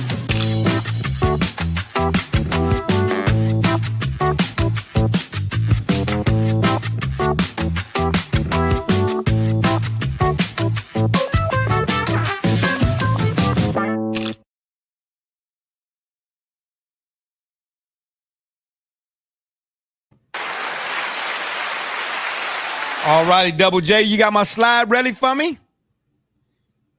All right, there it is. Shout out to that. This is our, this guy right here. The NFL Week 15 pick'ems. Boy, this NFL season went fast, didn't it? Seemed like just yesterday. Man, what are you doing there? Oh my gosh. Man, get this guy a PowerPoint presentation. All right, in our Thursday night game, December the 12th, you understand me? We got the Rams at the 49ers. Are the Rams NFC West division winners this year? Anybody? I certainly thought they could make a run, and if they're going to be, it will be determined Thursday. Yeah, because didn't the 49ers just beat somebody that nobody expected them to beat? Well, Chicago. Oh, well. Well, even still, though, who did we pick? Didn't we pick Chicago or did we pick the Niners? I don't even remember who we picked. We went San Francisco on that. All right. Okay, who you got in this game? Rams at the Niners. I'll go first. I'm taking the Rams. Over under is 3 actually in favor of the home team. I'm sorry, spread, and then the total is at 48.5. Yeah, give me the Rams. Matt Stafford. When Matt Stafford is on, whether you like him or not, when Matt Stafford is on, he on, bro. And he got his weapons back. Man, that catch Nakua. Oh my! Let's not even talk about the catches. So many. And in the Bengals Dallas game, the guy who muffed the punt. Did you see how he tried to? These guys, I don't get it. I'm thankful for it, but yeah, well, of course you are, because it's your parlay no play. Yeah, I was a half yard away from clearing, and the very next play, because of that, went to the wide receiver that I needed. Oh, well, imagine that. Who up there, yellow envelopes being passed around. Everybody's trying to cradle the ball when it comes towards them. Not everything is basket, man. Put them hands out there, bounce up, boom. But you can't cradle it. You know what I mean? I can tell you ain't got no kids. Lord, because never mind. I don't want to drop the baby. And the thing is, they showed the special teams coach, and it was a scene out of Caddyshack. I know, I saw it. Yeah, ridiculous. Gully, who you got? Are you still with us, or are you over there nodded out? You sleepy? Sleepy time, Gully? Okay, he's not with us. All right. Yeah, I'm taking. Oh, you there? Yeah, technical difficulties, guy. Okay, yeah, you had to take a nap. I ain't mad at you, bro. I be doing the same thing. Same thing. You know what I'm saying? Same thing, baby. When you work night shift, that's what happened to you. Who you got? Rams or 49ers? I'm taking the Rams. Okay. And then in our slate of the first of our Sunday, December 15th games, the Cowboys at the Panthers. Hey, Michael Parsons walking off the field, man. That's hey, bro. Nah. What you mean? What you mean? What I mean? Oh, you don't do that. What you mean, bro? You don't do that. It ain't no different than people walking off the court. Nah, bro. Nope. No. Stay there and take this L. Take the L, bro. What I'm saying is, I get what you're saying. Like I don't disagree. It's a bad look, man. No, it's a bad look, but that tell you about where he at with the franchise. Okay, that's fine, but you could do that another okay, well, that's what you had to do, bro. That's what you had to do, bro. Why did the dude touch the ball? For my parlay. Yeah, why did the guy? Him and Double J had a hook. They got something going, bro. That's what he's saying. Like, man, we do everything Double J. Lose. You didn't see Double J on the phone? It was Joe Burrow, man. Show me the money. It was Joe Burrow, man. It was the Bengals, man. It was. Man, Joe Burrow is taking a beating in Cincinnati, man. Bruh, I don't know. I couldn't even imagine him on another team that was I don't know who else got. Ooh, put him with the Dolphins. With Tyreek. With the cheetah and the jaguar, baby. No, it wouldn't be fair. It wouldn't be fair. I'm just saying, man. Could you see what he's doing with Higgins and Jamar and all of them? Bro, that offensive line, I don't understand how they. He was a franchise quarterback at LSU. Yeah. From day one, bro. I'm building a wall in front of him. Man, his offensive line is porous, bro. It seemed like every time he get to the top of his drop, bro, he got to turn left or he got to go east and west. He can't even really get a lot of the throws he make, man. That's him. That's all him, bro. But I feel like they don't know that. With a clean pocket. Yeah, but I feel like, all right, they having known that. That's what they ain't done nothing. Like, do we think that they haven't, or just haven't? Oh man, that offense. Go look at the offensive line is porous, bro. And they got rid of Joe Mixon, and he's still, bro. How many? This is what I'm trying to tell you, man. Who else other than him has beaten Patrick Mahomes in games of significance in the last 5 years? Right.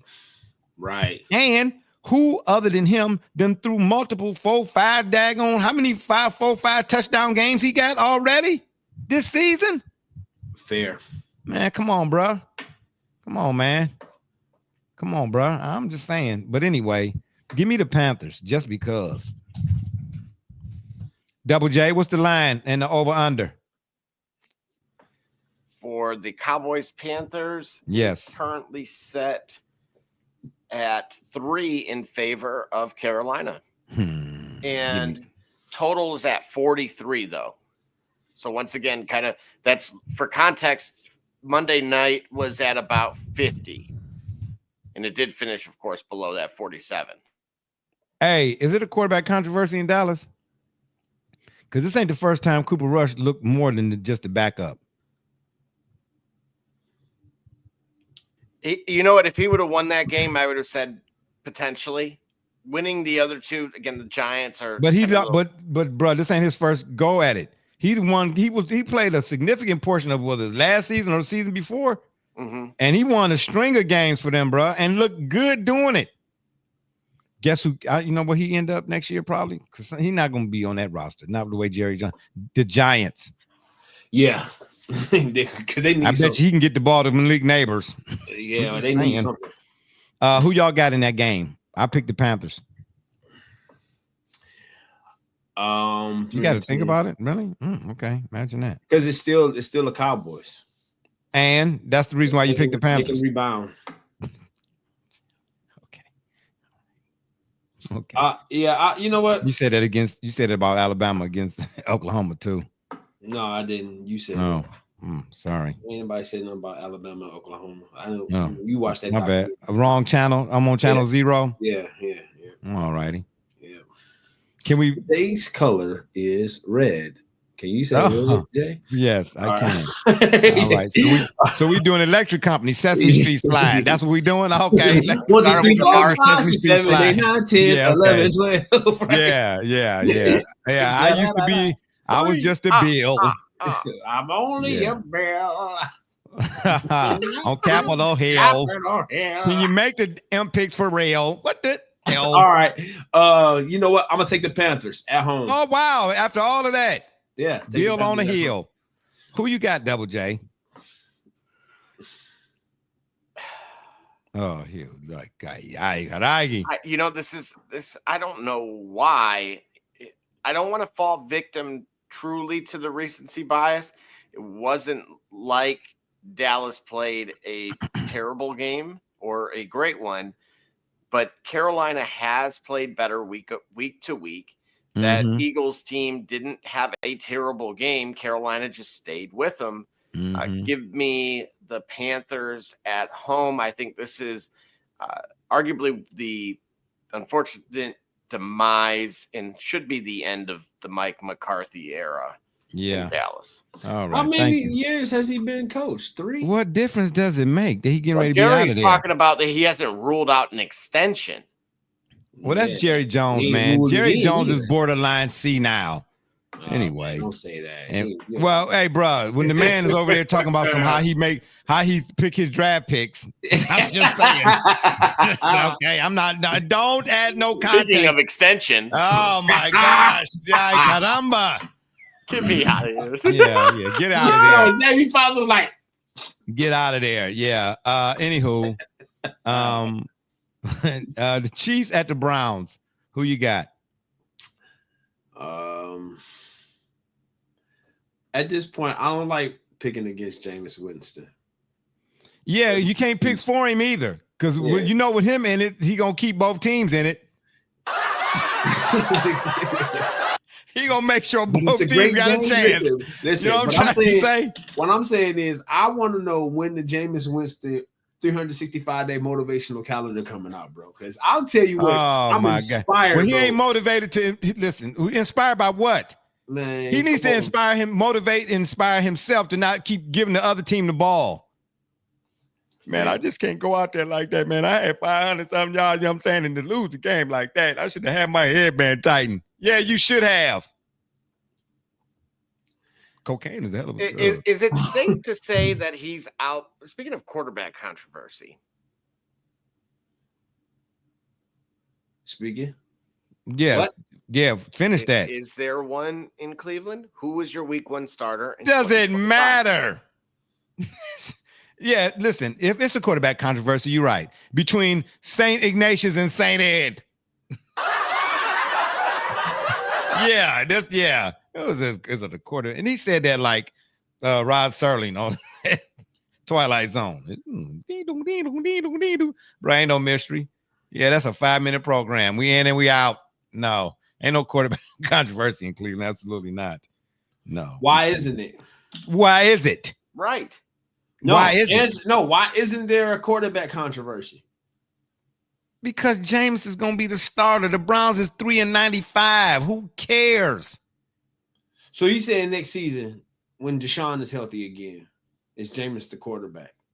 Bruh, he's asking. Bruh, have you turned on any local? I ain't talking about TV shows, the radio talk shows. Mm-hmm. Here, oh man, they was they said ain't nowhere in the world Deshaun should ever see the field again in a orange. They was taking bets. On national radio, yes. I'm talking about unanimously. They was like, man, Deshaun don't need to see nothing orange again except a jumpsuit. Wow, type of deal. Oh, yeah, man. Yeah, really, for real. Yeah, it was all over the local talk shows, bro. Yeah. I don't even think Deshaun Watson's even. That's not even. He probably gonna still. They're gonna come out and say what they gotta say as a formality. Okay. Because of the money that they gave him. You know what I'm saying? But trust and believe, his days are numbered. They're gonna find a way. Well, I told you that get back pay. Earliest out is a year from now. Okay, well, then I guess he'll be they're here. Stuck with him for at least one more year, and then even then, you cut ties. You are still paying him. Yeah. The remainder of the way, unless you can find a team that you would have to severely. Nobody's going to do it, bro. There's too much baggage and all that other stuff to come with it. Well, the thing is, if you trade him, they can cut him. At which point, again, the Browns would be off the hook after that, and so would they. Whomever the trade partner is. This is the nuances of the. Yeah, contract. But why would you? What incentive do you have to trade for him, though? So the Browns would. What incentive? If you needed the cap, and potentially depending on what they would give you in exchange, meaning like, okay, the Browns are clearly going to have to give way more than him because it's obviously a terrible deal. Okay, for anybody. so then you have to you got a fire sale. Can you throw in a coach too? yeah, y'all can have. That's what I'm trying to say, bro. Browns, so you saying like, all right, the Browns saying Deshaun Watson and their number 1 pick in 2025, and no other team in the NFL is. Listen, ain't about to be no Ricky Williams deals no more. Mike Dicker messed that up. Okay, you give up all your not necessarily because that was the deal that the Browns did to acquire him. Okay, so this is the We ain't Browns. been So in yeah, the you're draft right. in like 4 years. And who else other than the Browns is going to do a Browns move? So what we saying is send it to Deshaun Watson, and again, another like what we'd have to get is we would have to get some. So that way you can give another team what the Texans got because they hit on all them picks. Yeah. So you set the franchise back another 28 years. Well, or do you keep them and do what? Hey, you made this bed, you got to lay in it until the time run out. I guess I don't know, but listen. Anywho, yeah, then the Browns don't have a quarterback controversy, but I'm picking them against the Chiefs because they do stuff like this. The Browns, they win games. You be like, what? And they have no chance. Then all of a sudden it's a block punt, and some guy goes 78 yards for a score. And then, downtown is a celebration. I'm just saying. But I'm going to take the Browns. Who y'all got? I'm taking the Chiefs. No, of course. I'm not surprised at that. Who you got, Double J? Yeah, give me KC. Oh, of course. Yeah, right. Yeah. Couldn't even beat Chad Henne, but I'm picking the Browns to beat Patrick Mahomes. That's what I mean, man. I don't know what's in this water. But anywho, the Dolphins at the Texans. Man, CJ Stroud, did he hit the sophomore slump or what? What's happening? What's going on down in Houston? They sitting at 8-5, man, but it's a little something going on down now. What happened? They look uneven now. I don't know what they look like, but it don't look like what they did last year. I'm just saying. I don't know, man. I'm gonna have to take the Dolphins in this one. Whether you think he could go to another team and do what he's doing for whatever reason, Tua Tagovailoa. Did I say that right? Yes, Shout out you did. to your You boy, got it. You shout got out to your boy. Shout out to had to slow down and pronounce my syllabaries. You understand what I'm saying? I was like, Wow. yeah. I gotta give you the Tiger Woods. Hey, settle down there. I brushed my teeth today. Maybe that's why it worked. I'm just saying. All right. Okay, then. I got the veneers clean, baby. Sometimes you got to get the dirt off the car. Oh, no. I'm going too far. Anyway. Yeah. I'm picking the Dolphins. Hey, Tua, man. He the right guy for this system. Yeah. And we wrote him off. Everyone did, We who? I'm not French. Never been to France. We who? We who, right? We who. That's a new lexicon. We who. We who. Yes, we who. You know what I'm saying? Who side we who? Who we picking? Man, it's a tough week. Oh my God! Hey, y'all might catch up to me on the pick 'em. Y'all might catch up to me on the pick 'em. Man, I don't even know where I'm at in the pick 'em. I ain't picked nothing, and I don't know how long. Who knows what the pick 'em is anymore? I'm gonna go with the Texans at home. Okay, fair enough. Double J. Yeah, so the line on the game is 3 in favor of Houston and over under at 47. You said 3 or 3.5? 3. Oh, yeah. Give me the Dolphins. And it's indoors too? Yeah. Now, if it was outside in Buffalo, not a chance. But yeah. Yeah, I'm taking the Dolphins. And I believe they win by more than 3. Really? Yep, they win by 4. Now remember, they're coming off a bye week. Okay, so bye. I'm still taking the Dolphins. Okay, yeah, all right. Anyway, moving on. Jets at the Jaguars. This is Aaron Rodgers' last. I don't think it's no farewell tour. It ain't gonna be like Kareem. It ain't gonna be no motorcycles and rocking chairs. Well, they should probably give him a rocking chair. Yo, and maybe a white stick with a red tip. No offense. I'm just saying. Yo, just think of it this way, man. His last Hail Mary. Man, last season it was a 3-step drop.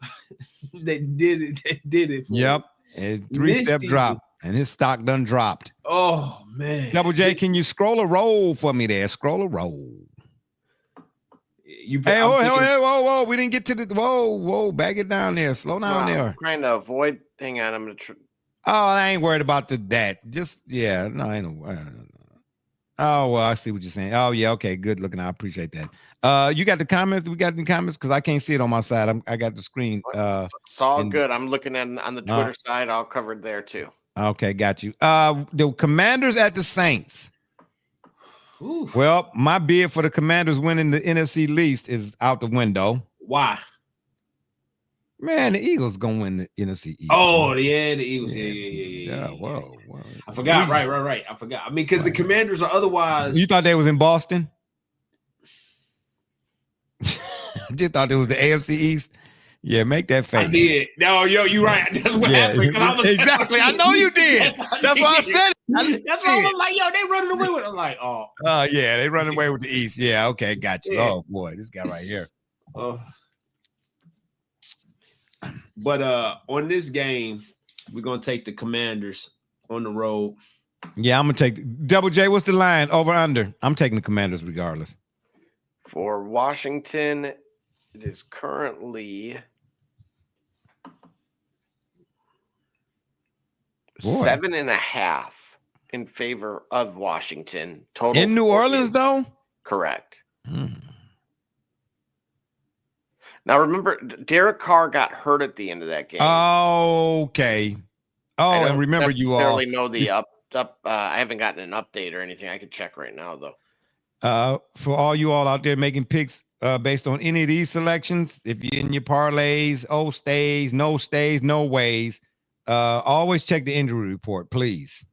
Please check that injury report.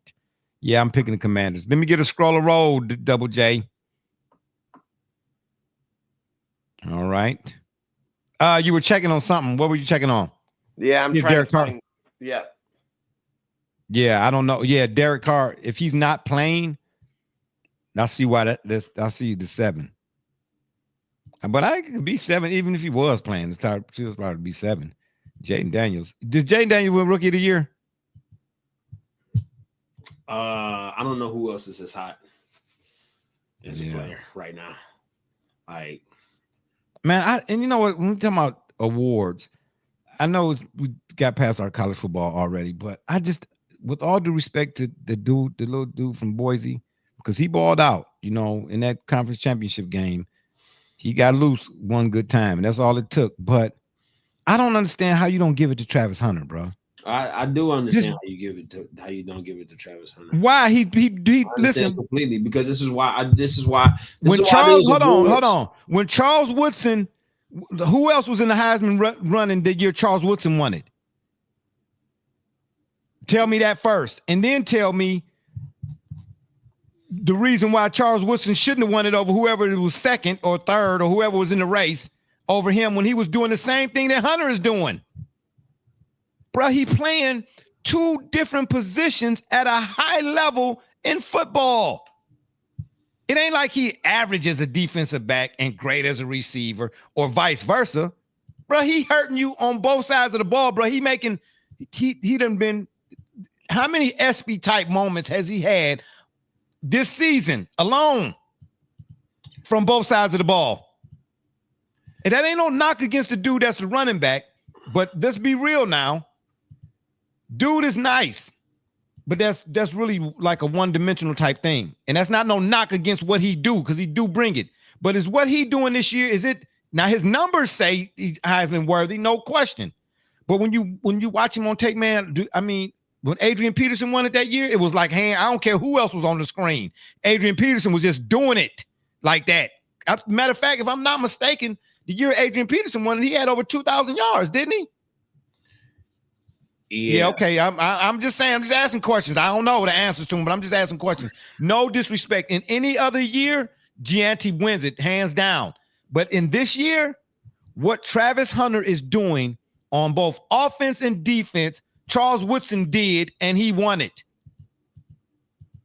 I'd really like to know who else was in the Heisman race that year. Manning, Leaf, was it Manning? Peyton Manning? Yeah, Peyton Manning. Yeah, Oh, Peyton Manning finished second. okay. Well, yeah, I'm definitely Travis Hunter can definitely win it. If Charles Woodson could win it over any race Peyton Manning was in, because hold up. He wasn't we didn't know what he was going to be at when he was with the Colts, but we did know what he was going to be because he was at Tennessee. Yeah, Peyton Manning was the man at Tennessee, bro. Yeah, even with Jamal Lewis and all them, what's odd is that once he left, T. Martin went in and took basically the same team and they won a national championship. But that's neither here nor there. But I'm just saying, Peyton Manning was in the Heisman race with Charles Woodson, and Charles Woodson won it. Excuse me, y'all. Oh, absolutely, Travis Hunter, bro. Yeah, Travis Hunter. So I'm saying to you that these awards, player awards, they don't mean as much to me as they used to whenever I want to talk about. I'm telling you, that. No. What I'm saying that because of what we're witnessing with Travis Hunter.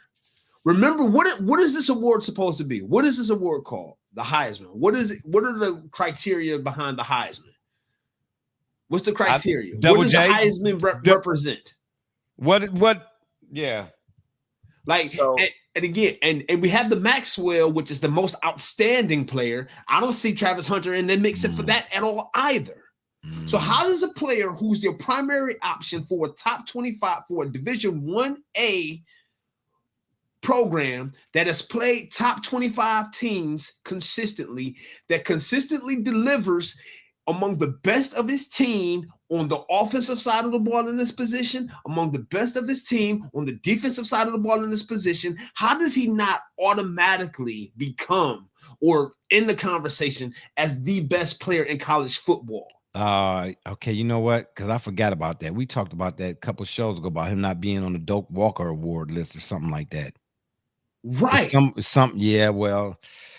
And remember, at this point, like, how is he not a foregone conclusion on whatever he is worthy of or eligible for? His name should be on the list. And remember, Colorado is ranked at this point.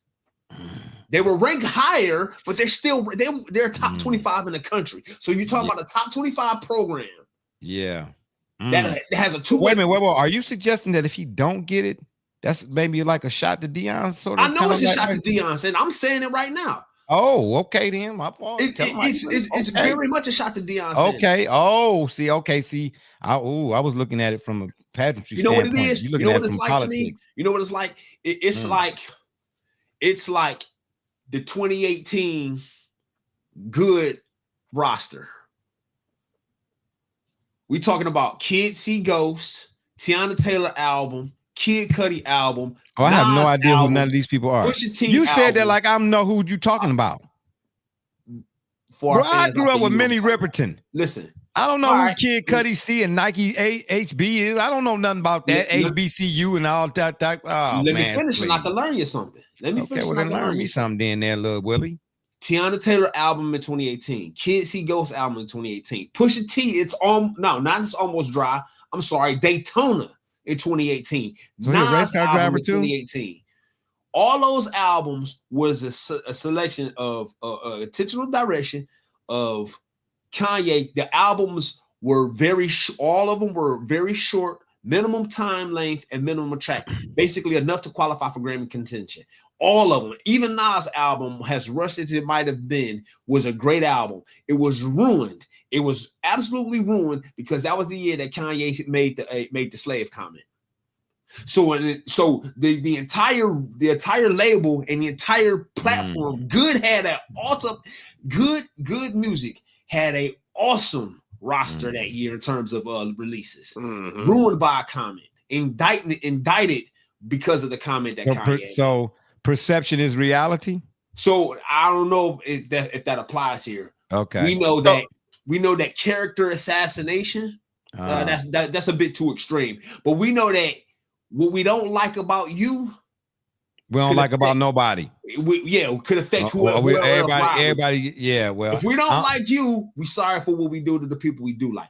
That's what's happening with Travis Hunter. Well, I can't argue that.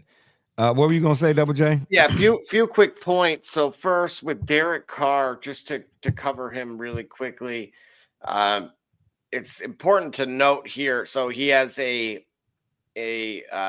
in concussion protocol, but then also he has a hand injury that doesn't he's not require playing surgery. But here's the thing. Matter like, well, no, but here's the interesting caveat, right? Uh-huh.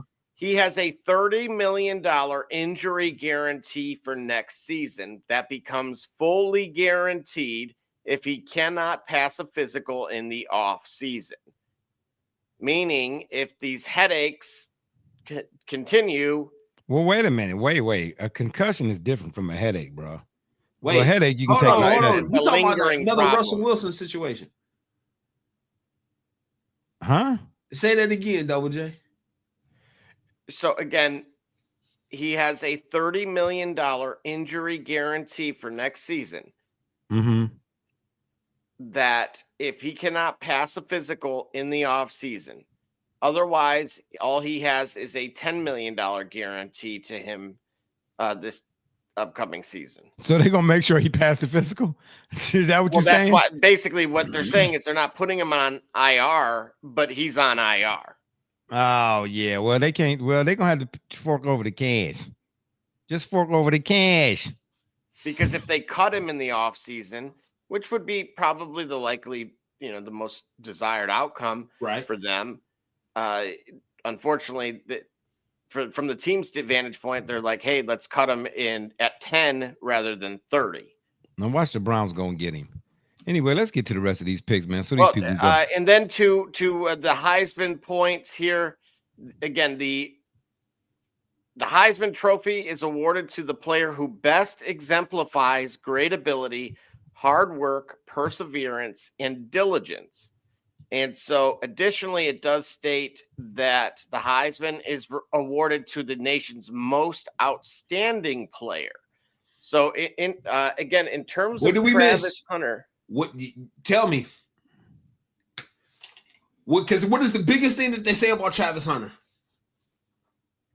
The biggest compliment he consistently gets has nothing to do with him on the field. It's his character. His character is his character is the can't argue that, Double J. I mean, if it ain't, you know my line now. It ain't who's saying it. It's whether or not of what's being said makes sense, and then what the man is saying right now makes sense, bro. Well, even if you're for the defense, what the man is saying makes sense. Okay, you know what I'm trying to tell you. So, or should I say not for the defense? Again, who I'm comparing Travis Hunter to is someone you guys brought up, which is Charles Woodson. Yep. So Charles Woodson, his Heisman season in '97 had 43 tackles. Okay. Yep. I'm going to give these numbers to you, and then only 5 of which were tackles for loss. He had 9 pass breakups. He did have a rushing score, a punt return touchdown, and he had 11 receptions for 231 yards and 1 touchdown receiving. Right, and but he had 7 interceptions. But I think in this case, though, the reason why I'm saying for Travis Hunter and I'm using Charles Woodson is not in this case necessarily for the particulars as it is the positions. He's playing 2 different positions, and he's doing it at maybe not a Heisman level in each one individually, but he's doing it as some sort of award, something for each one individually, if that made any sense. Like he's had an impact on the defensive side of the ball in some games. Pause. He ranked 6 in college football in receiving yards, and he's 8th in passes defended. Oh, that's it right there, bro. He's the top. He's in top 10. You just know it's no way, and he's not even on the dope walker list, bruh. Anybody is sitting where he's sitting at what he just mentioned, anybody else, it's a no-brainer. They starting college game day off with that guy. His defensive resume alone should put him in Heisman. In the Heisman. See, and I didn't know. Okay, well now when you said, see, I didn't know that. Oh, Okay, let's get to some more of these picks. Yeah, that's another conversation for another day. Ravens at the Giants. Who we got? What's the over under? And give me the line. And don't start lying. Whoever is over is the Ravens. It's over. They over. They got the points. They get. Well, again, Travis Hunter, just for the record, has 4 interceptions, while Charles Woodson had 7. Sorry. Yep. Yeah, either way it go. If he's 6th and 8th in respective categories on both sides of the ball. That's Charles Woodson won the Heisman because of what our host says all the time. So does Travis Hunter, does he do punt returns as well? I don't know, but what did I say? Because it's rare that I get Charles Woodson's resume, because when he reads it out, you be like, he won the Heisman off of that? But again, that's because we're looking at stats and words and letters. We're not looking at how that Ohio State game turned out that year. We're not looking at. Okay, I got you. Yeah, that's my first thing. Signature players make signature plays in the signature moments of a signature game. And that's exactly. And he was all over every important moment of the Wolverine season. Oh, so you've been listening. Shout out, Gully. You've been listening, huh? No, that's what it means. Because when you look at, like I said, he beat out Peyton Manning and Ryan Leaf. Matter of fact, and then I didn't even get further down the list. Amos Zeroaway was the top 10 in there. But you know who also was on that list? You know who finished 4th in the Heisman? Wait, that year Charles Woodson won it? Yeah. Who? Randy Moss. Oh my gosh. Oh, yeah. Oh my gosh. Oh, yeah, bro. Like, oh, yeah. Okay, it's a wrap, bro. And he won it off. Randy Moss was in that Heisman? Yes, race? Randy Moss was 4th. Oh, bro. Well, you talk about character. What I'm saying is he was on the list, right? Right. Yeah. Okay. Yeah. Okay. But from a talent standpoint, matter of fact, let's run it. Let's run it from 10. Famous Amos Zeroaway was 10th. That's West Virginia, right? Yep. Cal. Tim Couch. Was 9th. Oh, hold on. Let me hold on. Nebraska. Or was that Crop? No, he said Tim Couch. Oh yeah. Let me say this about all you Tim Couchian fans out there still, who every now and again don't disappear. Tim Couch. Who every now and again I see on the street want to say, I heard you talking about when you was on Les Levine. Listen here, that was then, but this is now. Tim Couch was the beneficiary of Hal Mummy's offense. Man, they had all-American receivers on that Kentucky squad everywhere. They was running shoot. They was what Jerry Glanville was to the Houston Oilers back in the day with Warren Moon and Chris Givens and Sanders and all of them. Givens, yeah, man, please. Yeah. Man, they used to line, man, please. Man, they had Craig Yeast was one of them. Did I say that already? He's the only one I can remember because he was the one that stood out them. Yeah. Kentucky, man, please. I mean, they had a squad. They had a squad, bro. And he was just sitting back there in the shotgun, and all you had to do was flip it. And then you got basically what Joe Burrow got in Cincinnati. You had what they had at LSU, Justin Jefferson, Jamar Chase, you know what I'm saying? Terrell Owens, you know, they had that, bro. Man, come on, man. Like Ken Dorsey had with that 2001 Miami Hurricanes team. It wasn't him. He ain't really had to do nothing spectacular. All he had to do was get it to one of them. Kill Sanford. Right. Yeah, man. Come on, bro. Anywho, yeah, Travis Hunter should be, but ain't, unfortunately. Ravens, I got the Ravens over the Giants. Double J, what's the line in the over-under? Ravens Giants is 16 for Baltimore. 42 total. Okay, let's keep moving. Bengals at the Titans. Over on that total all day long. I mean, you need the over. When you said 16, who needs the over or the under? Bengals at the Titans.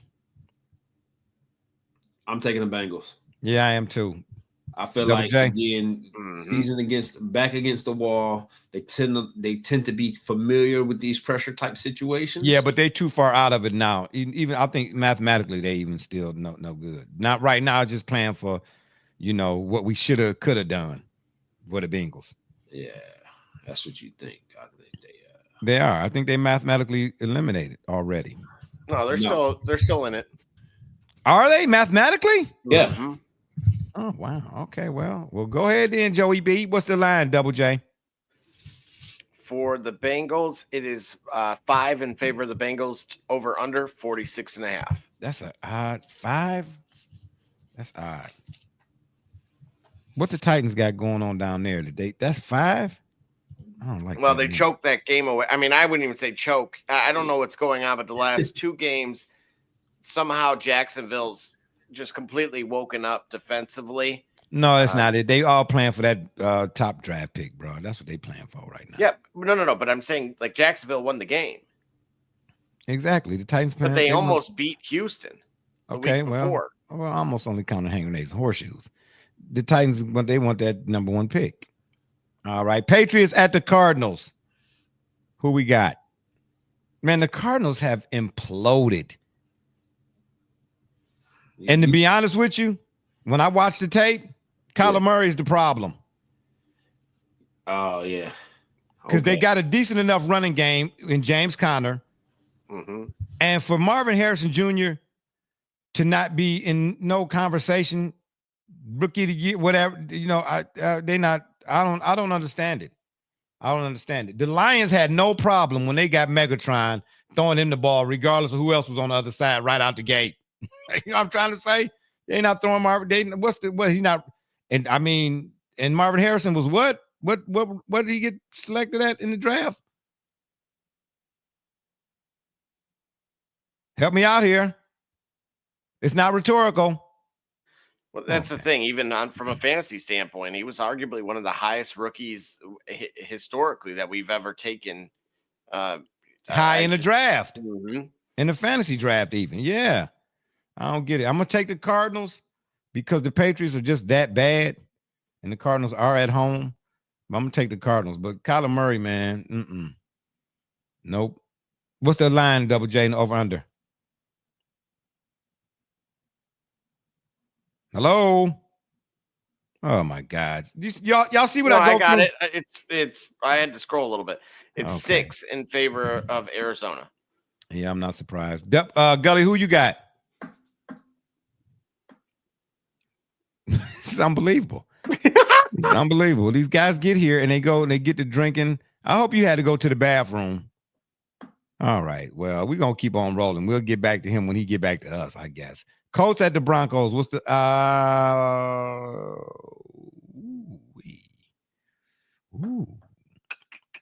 I'm gonna take the what's the line on that? I need to know the line before I tell you who I'm gonna pick. And yeah, give me the over under, but I still want to know the line. What's the line on that one? Colts Broncos is 3. Wait, Colts Broncos. You mean Chargers? No, Colts and Broncos. We right here on the screen. Colts at the Broncos. Yeah, you're right. Where am I at? Oh boy. Oh. Well, we know what he's doing over there, y'all. Oh, yeah, this guy's 4. 4 in the over under is 44. So 4 in favor of Denver. Yeah, I'm gonna take the Broncos. Yep. Who you got? Yeah, I'm gonna ride with that as well. Gully, you back or no? This guy here, man. Well, he did say BRB. Oh, did he? Oh, okay. Yeah, I can't see the private chat on the side. All right, we're gonna keep rolling. Okay. Every one of these games after the Colts Broncos games is game of the week. And it's not no coincidence that they all coming on at the 4:00 side. You understand me? I'm trying to tell y'all that ain't no coincidence. You understand? Bills at the Lions. Ooh, it's a lot on the line right here. Ooh-wee. Huge game. Yes. Huge. Current line is 2.5 in favor of Detroit. Again, I think you saw what Josh Allen did to the Rams almost single-handedly, it felt like. That was a great game. Even though it was a lot of points scored, I don't know, the defense is just – well, the offense is just that good or the defenses were they just that bad? A little bit of both. So, again, with the Rams, again, they run a lot of cover 3, right? And you have guys that again, looking at even, for example, this week, you could see a guy like George Kittle having a great game because of that. But, again, it's all about that type of scheme. And so it'll be really interesting with those particular groups because, again, the Lions are decimated by injuries here. Yeah, but it don't look like it when they turn the TV on. They might be decimated by injuries, but they decimating opponents too. Still. Do you feel like they're, no different, similar to the Chiefs that you brought up previously about their margin of victory? Obviously, you saw the Lions have to go for it on 4th down. But they were talking about that on one of the major talk shows. Them going for it on 4th down. I told you last week, the Lions, everybody in that building it was established, seemed like from day one. We play 4 downs here. It's somewhere on the wall in there. Like Notre Dame coming out the tunnel to hit the thing, you know what I'm saying? Play like a champion or whatever. Somewhere in that building, it's written all over the walls, chalkboard, whatever it is. We play 4 downs here.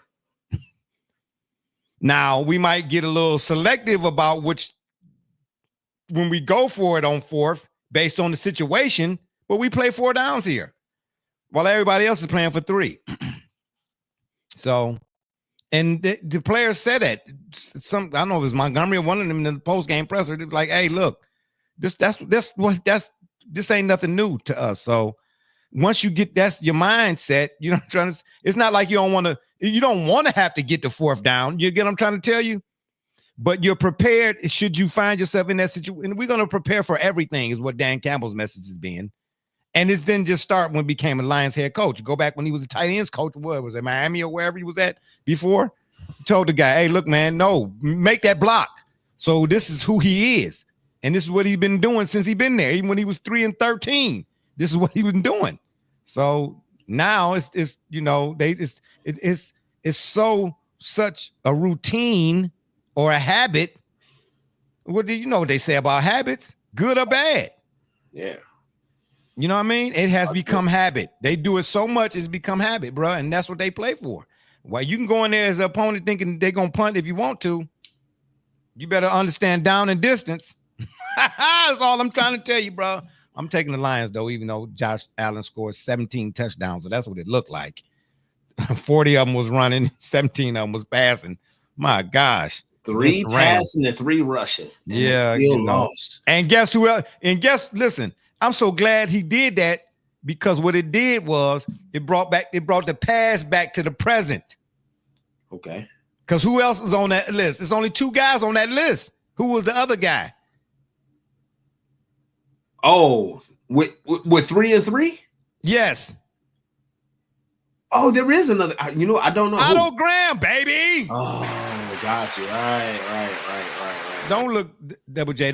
You wouldn't know. This is an Ohio thing. Yeah, your mic is muted. That's why your mic is muted. No, I thought you were talking about the run pass.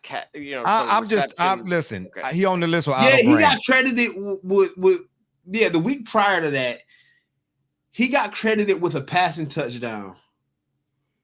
Yeah, when he passed it to Keon Coleman and Keon flipped it to him or whoever it was. Yep. So passing and receiving touchdown on the same play. He had fantasy managers sick. Yeah, that's 10 points. That's their fault. Just picking. Anyway, I'm picking the Lions. Gully, who you got? I'm taking Buffalo.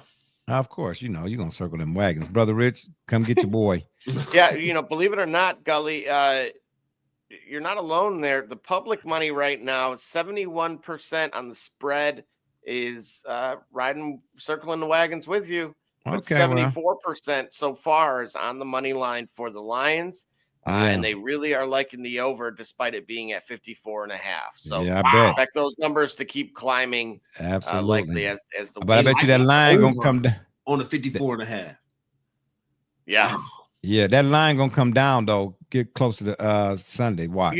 I could see some sharp money, but who would be the letdown here? That's why I'm saying, like, I talk about the Lions defensively, right? Which has given up points, if you think about it, to Aaron Glenn Aaron Glenn was doing homework on the spot.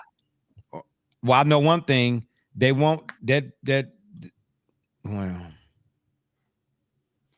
I'll tell you what, Aaron Glenn been getting a lot of credit and deservedly so. But we're gonna really see what type of defensive coordinator he is. Because one thing you cannot do is not maintain rush lanes when you're dealing with Josh Allen. If he don't spy him in that game,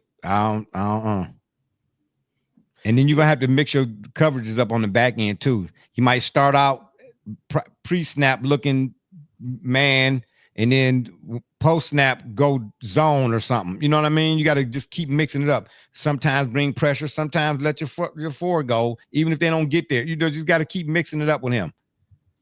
You got to keep mixing it up with that guy. I think I'm taking the Lions. Buccaneers at the Chargers. This is going to be a good one too. Yeah, it is. I'm going with the Chargers at home, though. Yeah, it's hard. It's tough to go against Jim Harbaugh. Right. You know what I'm saying? But I think Baker is good for Tampa Bay, though. I think he actually found a home. Yeah. You got to cut down on the turnovers. My gosh. Yeah, I'm gonna take the Chargers too. What's the line, Double J? So the current line there is 2.5. I think that's awfully generous. In favor of the home team Chargers. The over/under is 45.5. You know, worth noting, Gully, you hear this all too often, and I'll keep reiterating it, how poor the Tampa defense is. That's really kind of been their Achilles heel. Yeah. Because if you look at, again, this is as of last week, of course, but just to kind of gauge, like, it's not Baker. That's the passing and rushing efficiency. And that's, you know, again, with a three-headed monster in the and backfield. Mike Evans was out for a spell. Absolutely. Yeah. Absolutely. Oh, wait.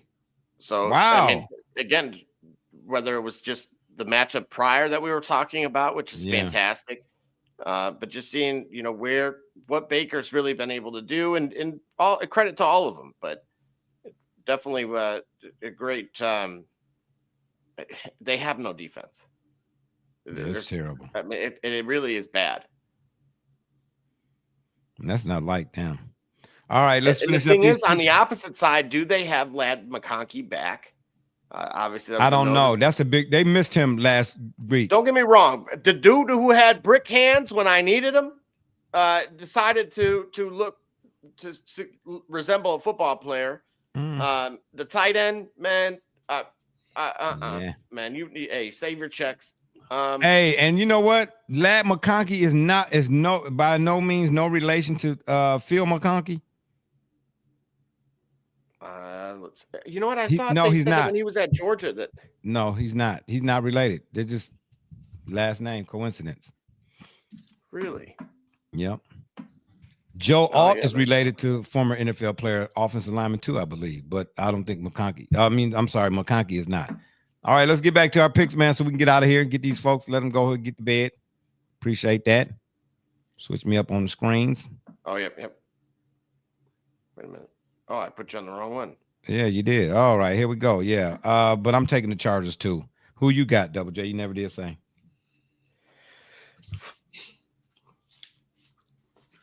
Come on, go ahead and say the Chargers.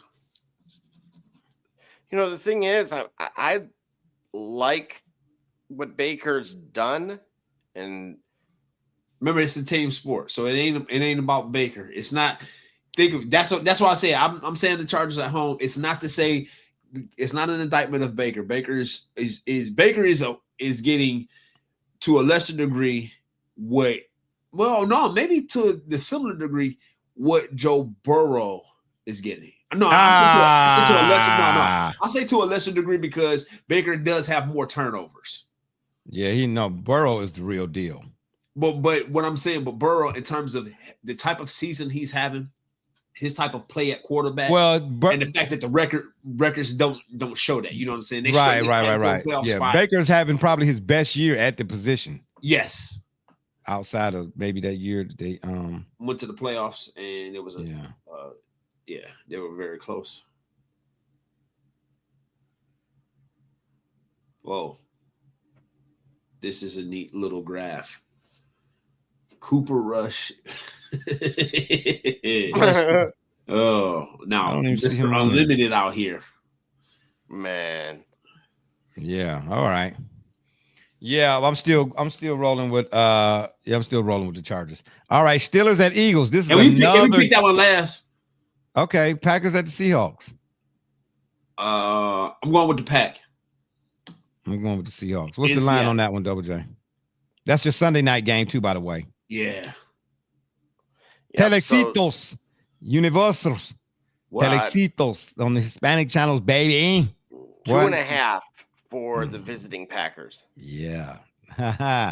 Yeah, give me the Seahawks, baby. That 12th man is still there. It ain't the Legion of Boom. Nah, you know what? I'll take the Seahawks. Nah, don't do that. Don't do that. Nah. If you're going to stand. If you're going to sit, but do not waver. Okay, I heard you say that lots of times. I know. I'm saying it again. That's fine. I'm taking the Seahawks. All right. I'm taking them. You can't take them from me. Okay, well, settle down there, Chuck E. Cheese. Yeah, I'm rolling with the Seahawks too. Double J, who you got? Yep. We're all in agreement.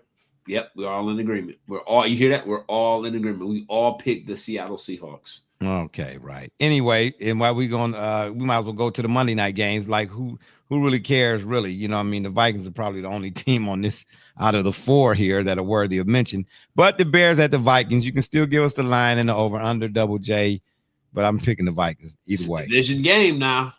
Yeah, but in this case, the Vikings, Sam Darnold is playing like Double J on the slot machines in Vegas. Whoa. He's rolling right now. Whoa.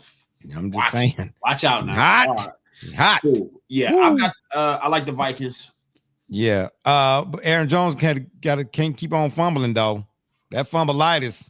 Yeah, it'll catch up to you in the playoffs. Yeah. Ooh. Yeah, but I'm taking the Vikings too. All right.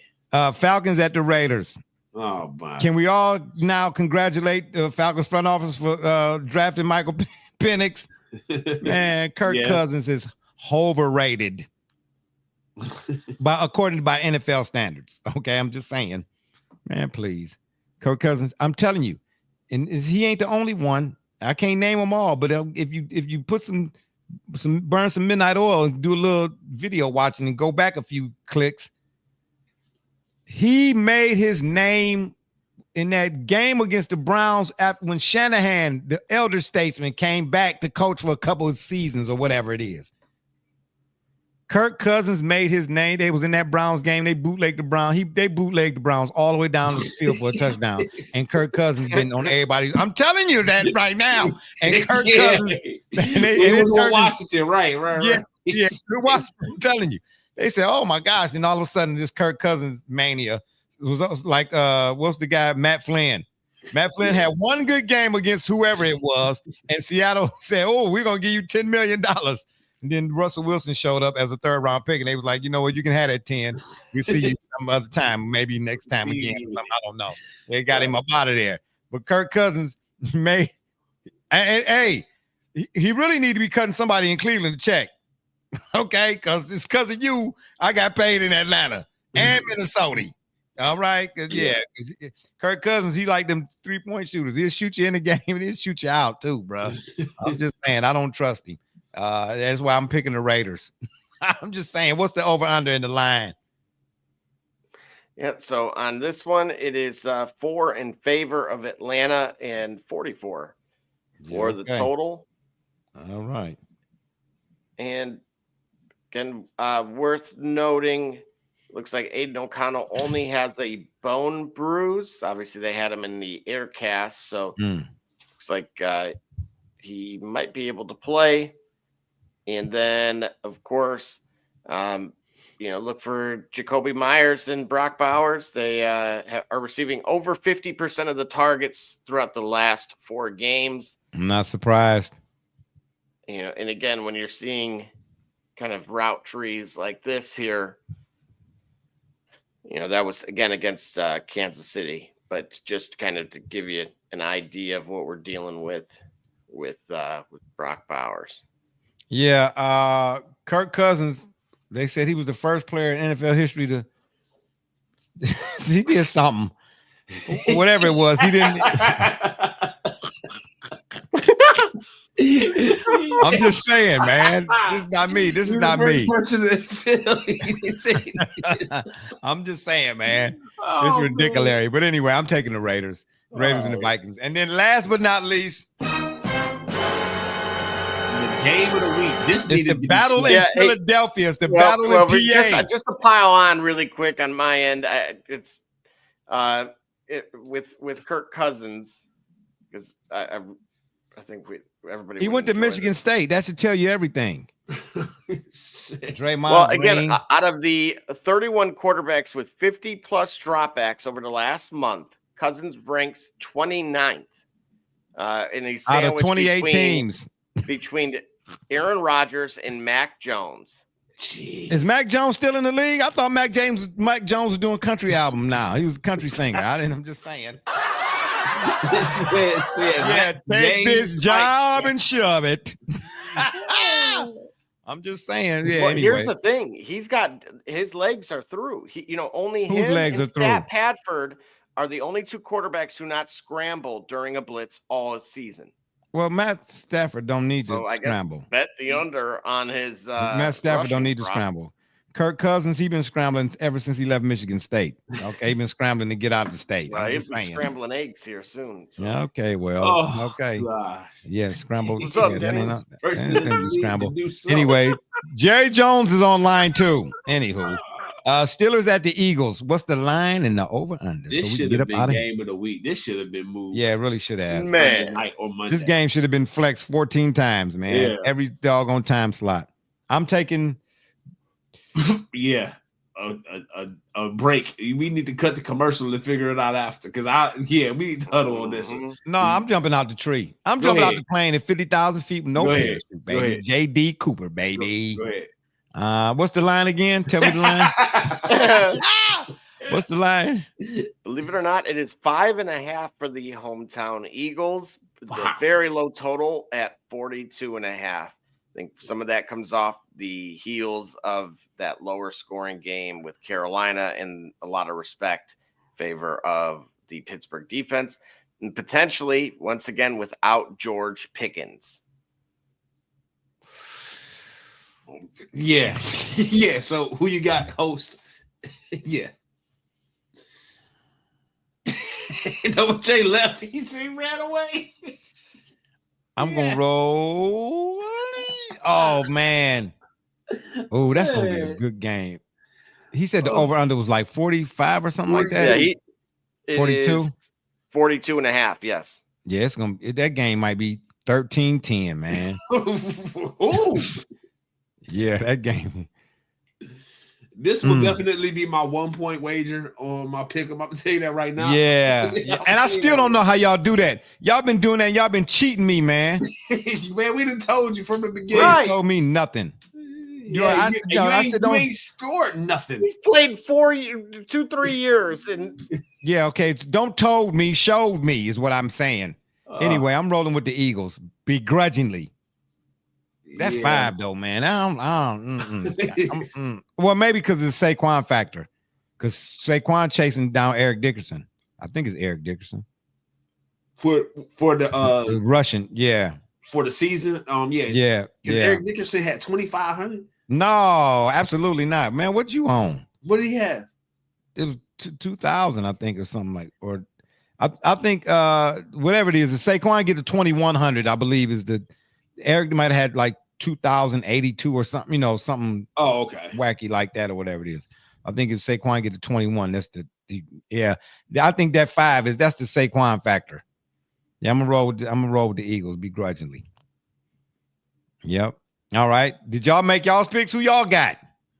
Let's get on out of here, man. So these folks can go to bed, man. We appreciate all y'all for staying with us for this long, though. For real, for real. If it ain't for y'all, it ain't us. I'm gonna take, man. And y'all, anybody out there, whether you at the go to the barber shop or the beauty shop, y'all know how it is. When you get in there, man, this conversations, you get back, oh, look at the time. Because that's how I go down all the time, baby. The barber shop and the beauty shops, baby. So again, here's the thing. With Saquon, he needs 483 yards over these final 4 games. He's on pace for 21-22, which would put him 17 yards beyond Eric Dickerson. Wow. So Eric Dickerson do got 2,100 then. Yep. 2,105. Oh, okay. Woo. Yeah. I don't know, man. That's still his defense, man. That's one thing in the NFL, man. I'm taking the Steelers. Oh, of course you're gonna do that. You know what? You always got to. Of course you right here. What I'm gonna pick? What? This dude right here. This dude right here. I know what I'm about to pick, and it ain't my nose. I'm about to tell you that right now. And on that note, I leave you without a quote. There is no quote today. It's been fun, but we got to run. Don't forget to check us out every Wednesday. Hang on a second. Oh, here we go. I do have a question. Do you believe he breaks the record? His final 4 games, and he needs 483. Eagles are of course, playing Pittsburgh, as we know, then Washington, the Cowboys, and then the Giants. Hey, man, let me tell you something. This dude jumped over a dude backwards, bro, and they put it in Madden the next day. Yeah, I think he get 483 yards. I don't care who it's against, bro. Yeah. And they might let him just to see him get it, because after that move right there, man, this little kid. Now everybody, did you see that though? Even in a couple of the conference championship games in college football, guys are hurdling people now. Now guys are setting they just listen, bro. You can't hurdle the Gatorade bar jug thing. Slow down. They hurdling on the sidelines now, man. Yeah, you just started something. But talk about pie in the face for the Giants if he were to break the record against your team. Oh, that's the last game? Yes. In Philly. Oh, man, that's going to be the game of the week. That's going to be game of the year. That's going to be game of the decade. Now, mind you, Dexter Lawrence and pretty much both defensive tackles have been put on IR, so they are done for the year for the Giants. Oh, man. You know what? I'm telling you, these next 3 games, he said, let the young dogs eat when they played him the first time. Okay, that was the first. Come on, bro. This is it. This is for the marbles. Yeah. And he ain't that type of guy, because he did it already. But this is for the marbles. This is all on the line, bro. All eyes on me, baby. This is gonna be Tupac type game. All eyes on me. I'm just saying. But anyway, it's been fun, but we got to run. Don't forget to check us out every Wednesday at 9 on the PM side, right here on the Yard. Or y'all can check us out on Facebook, Twitter, Instagram, the Shop's fan page, and of course YouTube. And please, when you're over at the tube, make sure to hit that subscribe button. We'd be much obliged. And if that don't work, you can Google it. For my dudes, Be Rich, Double J, D Gully, and all those who follow and support us, we say thank you. I'm Barbershop J. You've been listening to the Shop Report. And remember, the next time y'all want to know what's really going on, come to the shop. Walk-ins are always welcome. Holla!